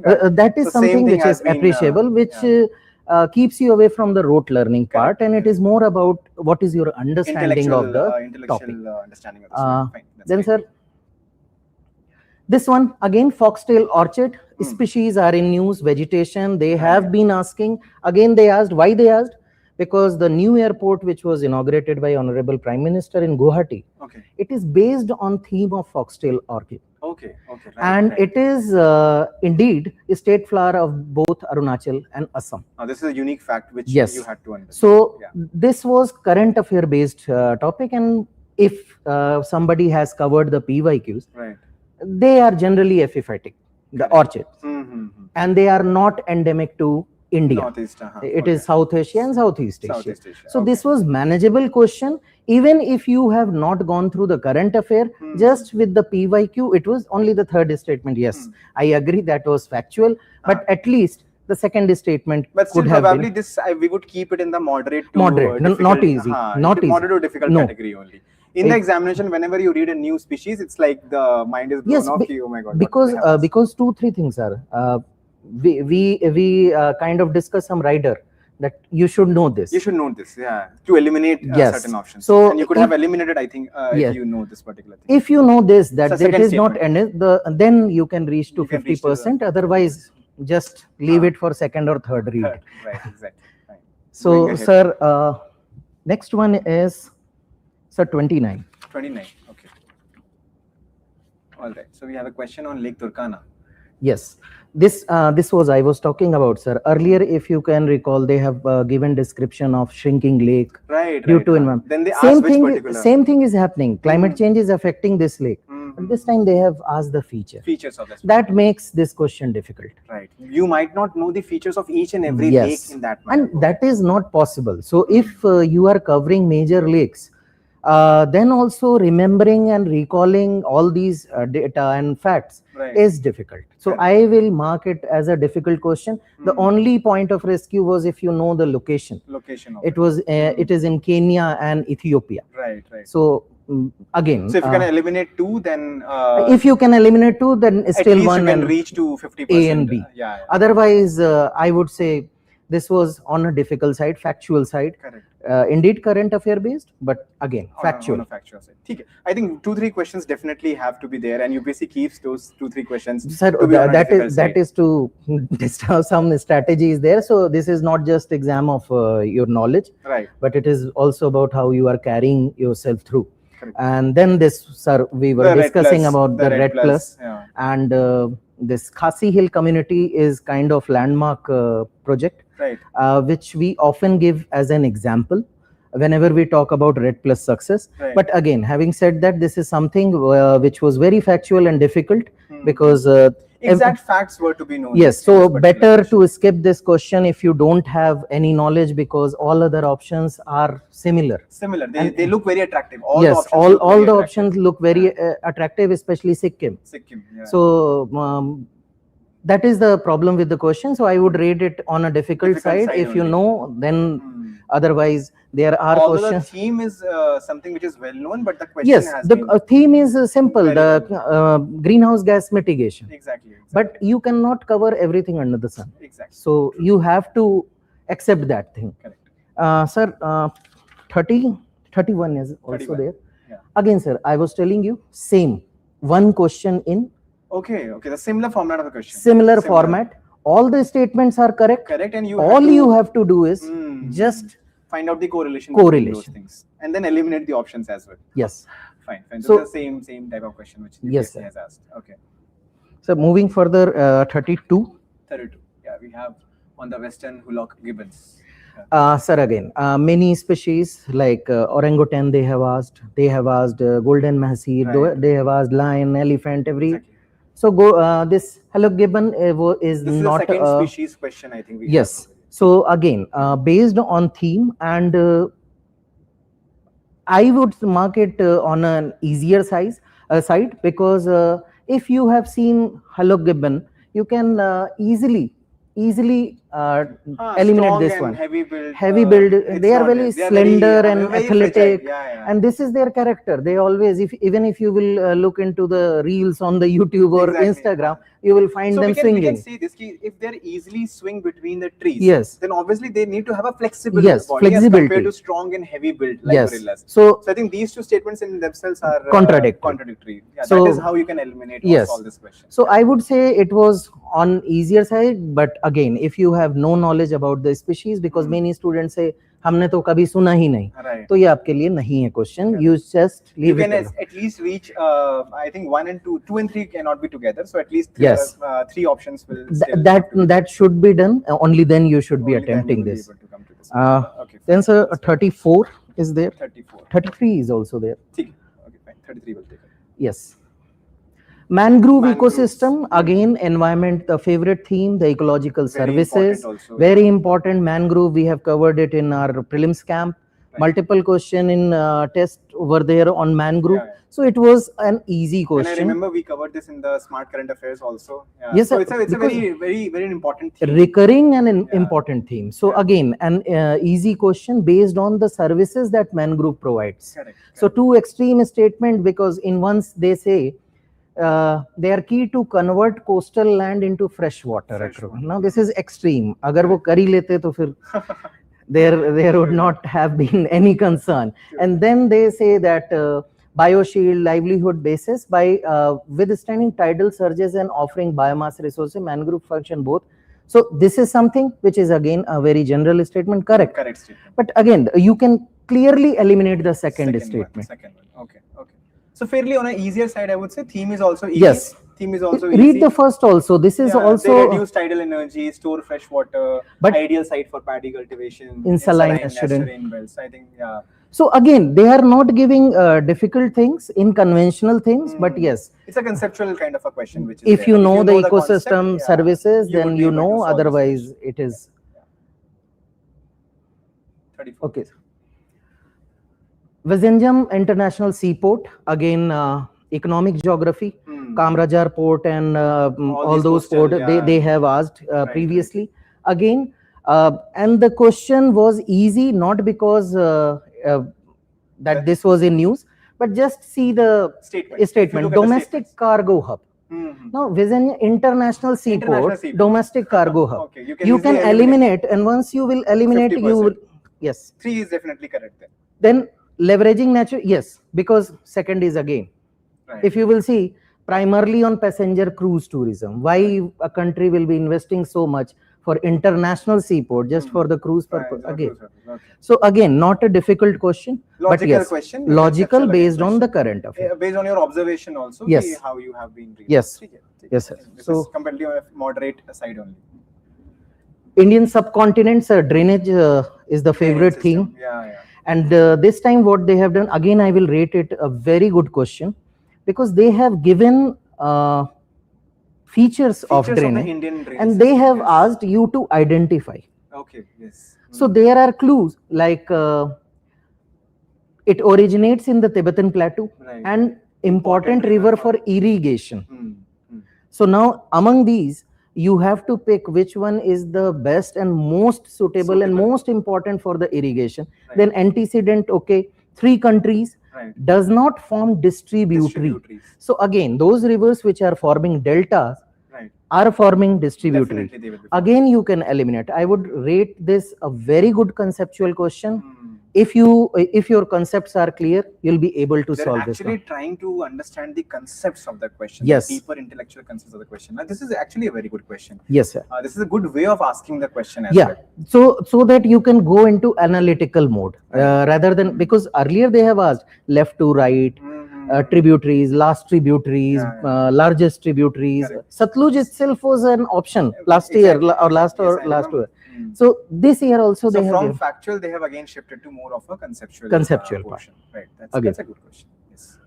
So 36. 36. Okay. Sir, this is, I would say, in examination atmosphere, this was very conceptual and not conceptual, factual. Factual question. Because okay, you can identify Uttar Pradesh, you can identify that West Bengal shares border with Bangladesh. Yeah.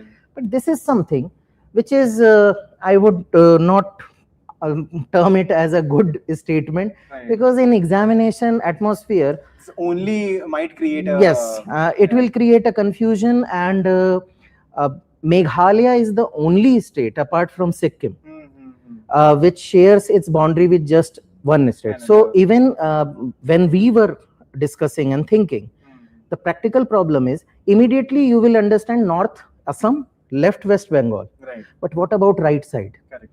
It creates a confusion. So I would not say pictographic memory also helps. Here, if you know, then you know. So but third it's a comparative factual question. Factual. Only if you have exact understanding of India's borders and states, you could have done it. But yes, it's very difficult to recall. Yes. And confusion can be there between 2 states. Right. Then the Amur falcon was in news consistently. Again, a species in news. Third question we have seen. And again, statements themselves are very, they have set it in a manner like they are saying it reflects the global success of advanced tracking technology, which is fine. That guide migratory bird. Right. Now, any system is, right now we are not in a position to guide migratory birds. Okay. So that makes it easier to eliminate. At least 2 can be eliminated. So we're coming to 50% yes. probability. Right. And first is correct. So you can easily get the answer. Right. Now, This is again a very, I would say, between the lines. Between the lines question. Simple question. Rain-fed area development. A development program for a rain-fed area where agriculture is more dependent on rain. Rainfall. And we are saying encouraging monoculture. Okay. So in entire India, we are discouraging monoculture. So yes. where we are promoting something, we cannot. Rice cultivation in rain-fed area, again something which is not practical. Right. So immediately you will get the answer, which is easy.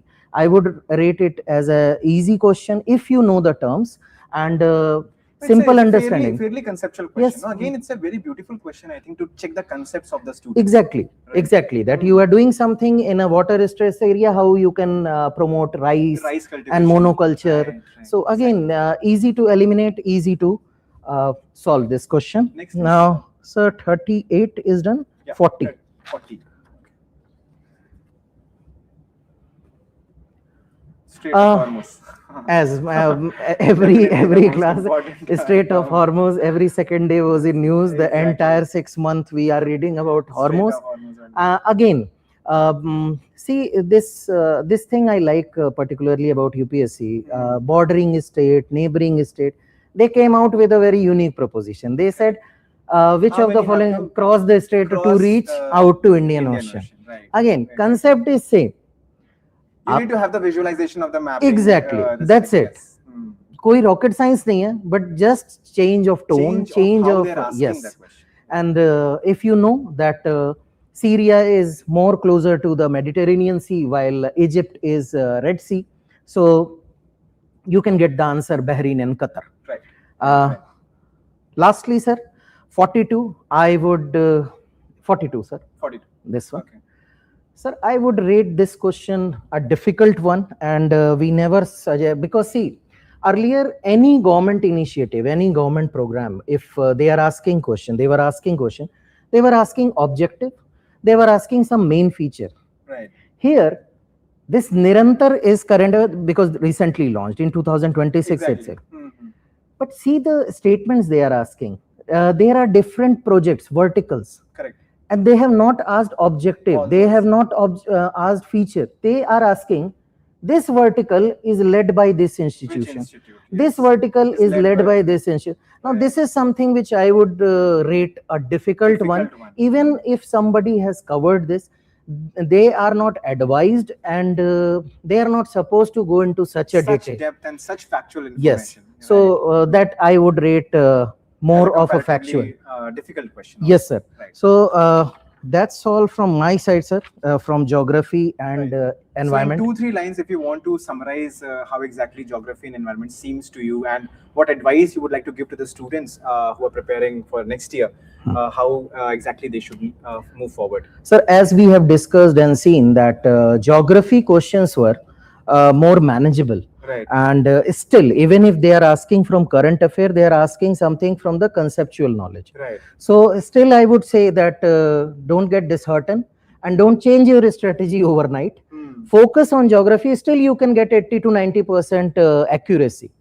As far as environment is concerned, again, I would suggest go through the PYQs because themes are still the same: climate mitigation, greenhouse emission. All those themes are there. Ecological function. All those themes are there. Only thing that you have to keep your static knowledge upgraded with the current affair. And that is now even more important for geography also. Because you have seen they have directly asked the current affair questions and they have also picked theme like Andaman and Nicobar from current affair and they have asked a static theme. So I would suggest that relying on static sources for geography is not advisable. Relying completely on current affair in environment is again, you have to do an integrated preparation and I would suggest prepare for mains. Obviously, your prelims will be covered. Yeah. Only then you will be. This kind of a paper, definitely it seems that way. Right? That way, sir. So that's all, sir. Thank you so much, Shashank sir, for a very insightful analysis about this particular question. Thank you, sir. Yeah. So next we will move on to the history section, and this time I think the history section was fairly very difficult section, We had a lot of questions from history this year. So I would like to call upon stage our history specialist, Harshit sir. So welcome Harshit sir, and let's take us through the most difficult portion of this particular paper, the history section. So first of all, what is your initial reaction to the history section that we saw in this particular paper? Thank you, Abhinav sir, first of all. And as I have received a lot of feedback from the students, Right. Basically history questions are from moderate to difficult. Okay, Right. so the first thing is that history is more like elephant in the room. For today's paper, it was very, very difficult. Right. If I see it in the examination like situation. However, if we go through the questions, So it's the first 20 questions, and then we Right. have another question.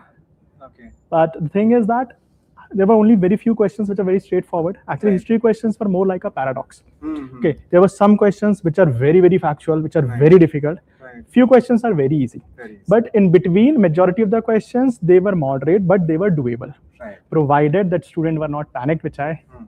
pray for that they must have gone through. So if we see this question, prima facie, if you see this question, it is very difficult, Mm. right? This is very difficult. This is very factual questions, and we have no idea about how to do that question. Even the format is a And the bit format is changed this right. year. Many of the questions that they have asked something which generally we do not read. correct. It's a reality. Right. But one thing is that if a person has seriously prepared history, so we somehow will be able to solve these questions. Okay. That is the reality, provided that we have carefully read the questions. We are not panicked in the examination hall. And if someone has the section D in the examination, I am really compassionate for those people who had section D in the examination. The history is the starting portion, and you're getting such difficult questions right away. So yeah. So thankfully, when I was having a conversation with the students Right. yesterday, so I just asked them if they have a bouncer question. Question number 1 is a bouncer. Immediately move to 20 plus questions. 20 plus Do not start with that section, and I am sure they must have gone through. But if you Right. see here in this question, so it looks difficult. But one thing is that Robert Bruce Fort is a very important figure in history, Correct, right? correct. That is When we read a prehistorical time, so if you know about his exploration, you will get to know that this is not there, right? Same Nadi Sukta. This is a tempting trap, I would say. Right. You're talking about the rivers, and this is Nadi Sukta. Nadi People Sukta. think, okay, there's People a are thinking, resembling. okay, definitely this should. This have would been- be the answer. They have given it answer as well. Okay. Okay, and that is the issue. But one thing again, if you integrate history with the geography, right? Rig Veda, when you're writing the literature, Nadi Sukta and all. And this is what is So- happening these days. The Yeah, correlation between multiple subjects is happening. Definitely, integration becomes a new skeleton of UPSC prelims for Correct, sure. correct. You cannot read subjects in silos Silos, anymore, right. right? So this is one thing that you can understand, that Nadi Sukta in their writing, they were not having that much of scientific understanding that before the formation of Himalayas they could talk about. Okay. So again, that's a basic sense with this. Okay. This question, if I tell you, this is basically a brownie point. A repeated theme, Buddhism, Buddhism easiest is a- question that every you year can you would get. see one question definitely from Buddhism. Yeah, that is the Jainism. easiest question that you can get. Okay, this At is least one easy question. in one history. easy question. Okay. You have 2-3 easy questions, 2-3 easy right? questions are there. But this is also, I am sure people must have prepared for this question, Okay. because last year PYQ they have asked the same question, but they have asked about the Mahajanpadas and the associated rivers. Right, right. So if you have prepared on the themes of the PYQ, this would be an easy question in the Okay, exam. so this- Otherwise, these questions like aata hai to aata hai, nahi aata hai to nahi aata So that means PYQs, solving PYQs and specifically focusing on the themes of PYQs definitely becomes very hai. important. Definitely, as we have mentioned many of the times, that questions may not replicate, but themes are supposed to be Themes are replicated. definitely going to repeat. Right. Correct. So if we have covered the themes, this question was a doable question in the examination hall. Right. Again, this is a very simple expected question. Stupas. Stupa, and also Right. that Amravati Stupa and Sanchi Stupa, famous stupas. They are not asking some remote stupa, Very, right? So obscure this kind is of covered in the NCRT also. So this is a doable question in the examination hall. Right. That was there. So again, an easy question. I Again, guess. an easy question. Okay. However, this is the pattern one should understand. Theme is simple, Sangam. Okay, but previously UPSC has limited itself to Sangam assemblies, Sangam literature, and all those things. But this time they are getting into the kings. Depths of it. So The this kings of it. is Okay. one of the moderate question. However, Senagutta 1 we all read. Generally, it's a good chair, a red chair, and all those things. Mhm. But again, I would consider this as a difficult question in the examination At least in the condition. examination, remembering Yeah, and yeah. recalling these At immediate and with this match the options. following So one that thing, is would be a difficult thing. difficult to moderate question. Right. Next So question. here we have from the modern history, a sigh of One of relief. the few modern history questions that we Very have in rare this questions paper. this time. It's- But this is a sigh of relief because you see, theme is same, national movement, Gandhi, Subhash, Nehru, Forward this is block, of course. forward block and all. Everyone would have read So about this it. is a simple question, and good thing is that this time they are not appearing with only one, only two. Otherwise, Exactly. these questions Then would have been this would very, have very been a difficult in question. the exam. Yeah, you can easily eliminate if If you know some facts about because it. this is very thing you know. Yeah, Everybody exactly. knows. They have mains and also they have asked about the ideological differences. Difference So between definitely those, we have prepared for these things. Exactly. So this would have been an easy option. Right. So again, at least modern history, one question is easy. Yeah, same. This is Awadh 1857 revolts, more or less same thing. Simple question, I would say. And here also there's a thing. If you read the statements, even if you don't about the annexation policy of 1856, if you go through the options, you can get the answer. Because you see these two are contradictory in nature. The second and the Yeah. third one. First, we are mentioning that dispose the talukdars. Okay, so if they are disposing them from the states, why the hell they want to have their arms and forts? Okay, right. A simple statement you can eliminate. Read these two. So if they are assuming that talukdars were outsiders, then definitely they will be having a direct relation with peasants. Okay, right. To remove the talukdars. So again, though it may be a difficult, it may be a tense situation. They're applying logic also over here in history. So that is what I am mentioning. That history questions are a paradox this time. Sometimes it's very factual, it's very random, very difficult. But sometimes the questions are based on if you can go with the application, you can go. So UPSC, I think, has put in a lot of effort this year. Lot of effort to this year for prepare this history, particular because paper. history generally students tend to, okay, I will read this compilation, that compilation. Gone are the days. Exactly. That is now not you going need to happen. have the correlations, Definitely. the conceptual First of all, you have to go back to the basics in CRTs. You have to read in detail. Then you have to integrate with the other subjects in current affairs. So what would you suggest, like the old NCRTs which were in sir, this thing, or the new NCRTs? If I tell you, majority of the questions, around 90% of the questions are from the old NCRTs. Old NCRTs only. So we need to stick to our. We have to go back to R.S. sources. Sharma and Bipin Chandra for sure. That is the source. So which that we are is one thing very, very important. You cannot skip it at any cost. Okay, and this is again a simple question.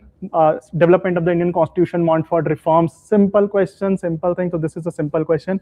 Everybody must have prepared in polity and question, I think. history. Yes, this is a simple question. So there's no more facts also. Basic understanding, you will understand. Okay, this were the things that were there. No traps, nothing like that. Direct, the simple, straightforward. Brownie point again. Great. But these three questions, the line. Okay. These are the questions. So we have that the real face of history is coming. I would strongly recommend that this is the question, especially which you should have skipped in the exam if you exactly have no understanding about this, because gharanas and especially the person. So this is something very rare, very difficult to remember, and all four are the prominent gharanas also. Right. So this is a question which completely very, very difficult. So if people have no idea, they better have skipped this question. Right. This is also, though the theme is Vedic, Rigveda and all literature, but again, it's a very difficult. They are just asking the origin of a term. So again, recalling, and all four books, if you see Rigveda, Atharveda, Ashtadhyayan, Ashtrashastra, all four are very prominent books. Yeah, they are famous books. Yes. So they are very famous books, and this is very difficult to find where there's mentioned the Rigveda Sukta and also, but in exam it is very, very difficult to do. If you know it, you know it. Otherwise there is no chance of solving. You should not take the chance on these questions. Same this question. If you see, generally ragas are not, they never ask in such detail. This time they are not just asking the difference, because the theme is that they will be asking the difference between Hindustani music, Carnatic music, father of Carnatic music, like these those factual questions. But this time they're first of all they're asking ragas. Correct. Not just ragas, they also want which is a parallel in the Hindustani and Carnatic music, and this is a very difficult question.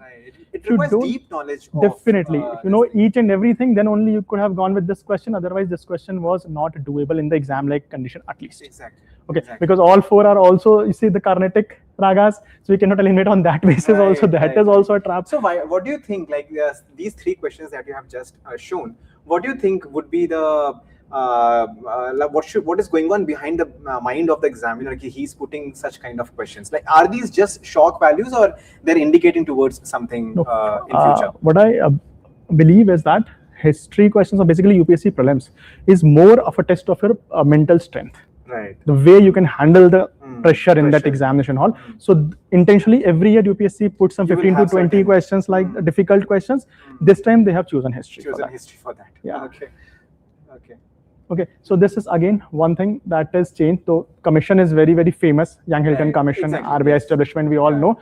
But what UPSC has did this time, rather than asking the basic facts, for example, we have limited ourselves to Young Hilton Commission, RBI formation. They have asked about the recommendation of the commission. So this is one thing they are moving forward. When I was taking a camp discussions also there, I mentioned what is happening this time. UPSC is moving away from the well-known facts or the movements especially. So they are getting more into the regional or peripheral events. All right. This is visible in culture also this time. This is visible in the history also this time. Right, right. So this that's is one thing which students should note. Yeah, that they cannot definitely just stick to the they cannot very pick, well-known. so they cannot prepare only with respect to the themes. Right. They have to go into the details because okay. now it is like sabka saath, sabka vikas. You can see, so we should know all the history. The diversity of India. Diversity of the India should come. Yeah. Okay, great insight. The next we have question 13. So here we have again. This is question, if you see, prima facie it looks very difficult, right? But one thing is that it's very easy because you are not bothered about the correctness of these two statements. Right. Just take it on the face value, solve these questions. This is one of the easiest questions. And when I was teaching the third phase of urbanization in the camp, I have mentioned how coins can lead to urban life and transition of money economy. Right. So with that thing, these are statements, basic understanding, very simple question, I would say. But again, the way of asking question has changed. This is emerging. This in new trend creates is emerging. Pressure in the examination hall. What is this? We have not prepared for this. We have not seen this kind of questions. How to solve this? Yeah, that is what I'm saying. Now, few questions were very factual. We have seen, and now these sort of easy questions, application even easy questions, they're creating the difficulty in terms of format. Yeah. So if you have calm in the examination, you could have solved these questions. Otherwise, is important. Right, Mental strength is important. Strength is Here also, there's a trap question. Theme is simple: Nagara style temple architecture, Dravida style temple architecture. But they are only asking about the Nagara style of Shikhara. So they have narrowing down again. Okay, so that is what my point is. Again, you cannot limit yourself. Okay, this is Nagara, Dravida, five features I have mugged up, and I'll go. This time they will again go for application. And also, you can see from the options, they are asking about the factual understanding as well. That is going to be important as well. Okay, for example, you see Nagara style of temple architecture, it is, people might have rushed to Dashavatara temple only, and an option has also been given over there. Okay, so that is actually a trap question then. But you know that we know in the Chalukya. Right. So we have this temples also over there. So that is also there. Fine. So next question is? Now this is a simple question, again, straight from the basic NCERT. The four existence of life in the Jaina. This is a simple question. Simple, basic question. Okay. Yeah. This time, this is Halisalayasa painting. Right. So whatever generally we have prepared for only Ajanta Ellora caves and the paintings of the related to the Buddhism. Right. This is one of the example when I was saying that UPSC is moving from the major events to the peripheral events, and now in the Bagh caves they are asking for the themes of the paintings. So we have read about the Bagh caves, probably we read for the location basis only. Location based only. And the themes. Okay, they are like. But also, not specifically maybe this particular that is the important thing in the exam. But again, one thing you could have gone through that Bagh caves themes. If you remember, you could have eliminated these two options at least. Right. So again, they're trying to test the logical understanding of the students in the history subject as well. Definitely. Logical understanding. I think that is the overall theme of this paper also. That it is not just factual. Even factual questions are being used to test the conceptual understanding of the students. That's a very good. That is why this paper is comparatively unique in the previous year papers that we have seen. So here you see also. Basic theme is that same, scientific and mathematics development in India. Right. However, but this time they ask very factual questions. Because the statements are very, very factual. They're asking about the timelines and plates, copper plate inscriptions and all those things. So this would be a difficult question in the examination hall to solve. Right. So again, a difficult question from history. We are not very surprised of seeing a difficult question. And if we go, this is Indus Valley civilization. Archaeological findings Harappan towns, Indus Valley civilization, well-known theme. But this is a very simple question, right? They have given the statements and now you have to just decide reasonable and assertion type of questions very easily could have gone through. So this is very simple question. So probably the question is easy, the theme is easy, even the concepts given is easy, but then the calmness is needed to at least application solve of these the concepts are important for these things. Otherwise, this is what is creating the pressure in the examination. New format is actually, I can understand, it would be difficult for the students. More like, it recalled me of like 2023 paper, more like the pattern is changed and people like panic. Our questions were not that difficult, but panic is there. This Eka movement, Bardoli Satyagraha, simple, straightforward question from the modern history part. But such a big question. You can see, they're asking the locations, paragraphs, and this is psychological pressure on students. Like, why to read this much? At least twice to understand what they're actually trying to ask. Themes are also like very simple, but you can say there's this interchanging the themes sometimes. That is there. Otherwise, it is very closely resembling. So definitely, one have to be very, very careful. Yeah, dense question it is. Again, this one also a very big question. Yeah. So same pattern. You can see. So this is a new emerging pattern in the history also. Again, what it means that we have to understand the facts also. But in terms of basically what are the themes they are predicting: society, economy, urbanization, science. So basically they want to test how these things are evolving in Indian society. Correct. Now the questions are no more just factual. Right. What is the different committees, Sabha Samiti, are not asking those questions. They are not asking administration, bureaucracy of the Mauryas and Guptas. Rather, they are getting into the new fields, new domains, right. and this is very much Integration visible. between multiple subjects. Okay, Definitely. That is great. That is great. Then next question is 27 question. 27th. Okay, here we have 27th question. Yeah, this is the 27th. So this is expected question. Okay. UNESCO, every time we have Kumbh Mela, we have previous year questions. So this time UNESCO is, again, it was a news. Yeah. This is the question. So I'm sure students have prepared for this, and this was a simple question. The UNESCO current affairs based question that we got into history. Correct. So one current affairs question that we're seeing in history, current affairs majorly question it is dominated by a very static and very dense kind of a paper. So lastly, in 2 lines, what would you like to say about the history paper and the future strategy of the students, how they should be preparing for the next year? Well, first of all, I would like to tell you that please do not get panic. Okay, this is not about panic. Right. So you just have difficult question is difficult for everyone. Correct. Okay, and strategy should not be changed overnight. What you need to do, go back to your basics, read properly, solve some more tests so that you can understand and you can also explore the themes that could be asked in the exam. So idea is that, again, what I like to say is that do not rush to the compilations, the short notes that are not going to help in the exam. That is something which will fail over. Okay. Because generally I've seen students have this tendency, especially in the ancient, medieval and culture, they're like, okay, I'll read this page, that page, that is not going to help anymore. They don't think history has a very good cost to benefit ratio. Definitely. They're like, okay, only 2 questions, so 1 many question. books have to be read just to solve few questions. But then now 21 questions. 21 questions. 21 questions you can see. That's a huge number. That is there. I hope people have done it well. Okay. So I'm sure you will sail through the prelims also. Yeah. So thank you, Harshit. Thank you so much for a great analysis that we have seen. So overall, we can see not so many students are saying ki what is the cutoff and everything. See, it's in few days only the UPSC will have its key also. Cutoff, definitely what we can say is that certainly it is going to be less than the previous year. 2025, so definitely we had I think 92 as a cutoff for the general category. I think probably it will go down maybe by 5 marks. 5, 6 marks. Some 5, 6 marks below the last year's cutoff. So certainly, again, cutoff depends on a lot of other factors. It depends on the CSAT paper. It depends on how the people were prepared to absorb this particular tackled these questions. But do not worry about it. Certainly, the cutoff probably is going to go down from the previous years. And yeah, I think the paper was difficult, so don't take too much pressure on yourself. If it was difficult for everyone. That is something which we can say, right? In the examination, these kind of paper do create pressure. Even if you know the answers, it becomes difficult to mark the answers. It becomes difficult to reach to the conclusion of the answers, right? So what we can do is that just wait for the results to come in. And if in case you are the one who is preparing for the next year, look at the themes which UPSC is asking, look at the correlation between the previous year themes and this year's themes, and try to prepare from that particular direction. So one thing that we can certainly say, and all the faculties which have come over here, is that concepts can certainly not be missed. Definitely. If you have the conceptual understanding, then definitely the paper is within your control. So we saw that in the polity section, we saw that in the economy section, we saw that in the geography, environment, science and tech, and even in the history section, that you need to have conceptual understanding. It cannot go without the conceptual understanding, right? And having knowledge, having logics is not sufficient. You need to develop the temperament to solve such kind of paper. Definitely. Whenever you are going to solve the prelims paper, you need to be ready that some kind of surprises are going to be there. You need to practice calmness. You need to practice the stability during the examination. So even paper solving skills definitely become important, right? So all those would be a complete package for the prelims preparation. I wish you all the best for the results as well. And you can definitely reach out to us in case you're facing any problem and you want to prepare for the mains and everything. So yeah, wish you all the best to all the students from all of us. And let's hope for the best. Wish you all the best for the results. Yeah. Thank you so much. Thanks. Goodbye.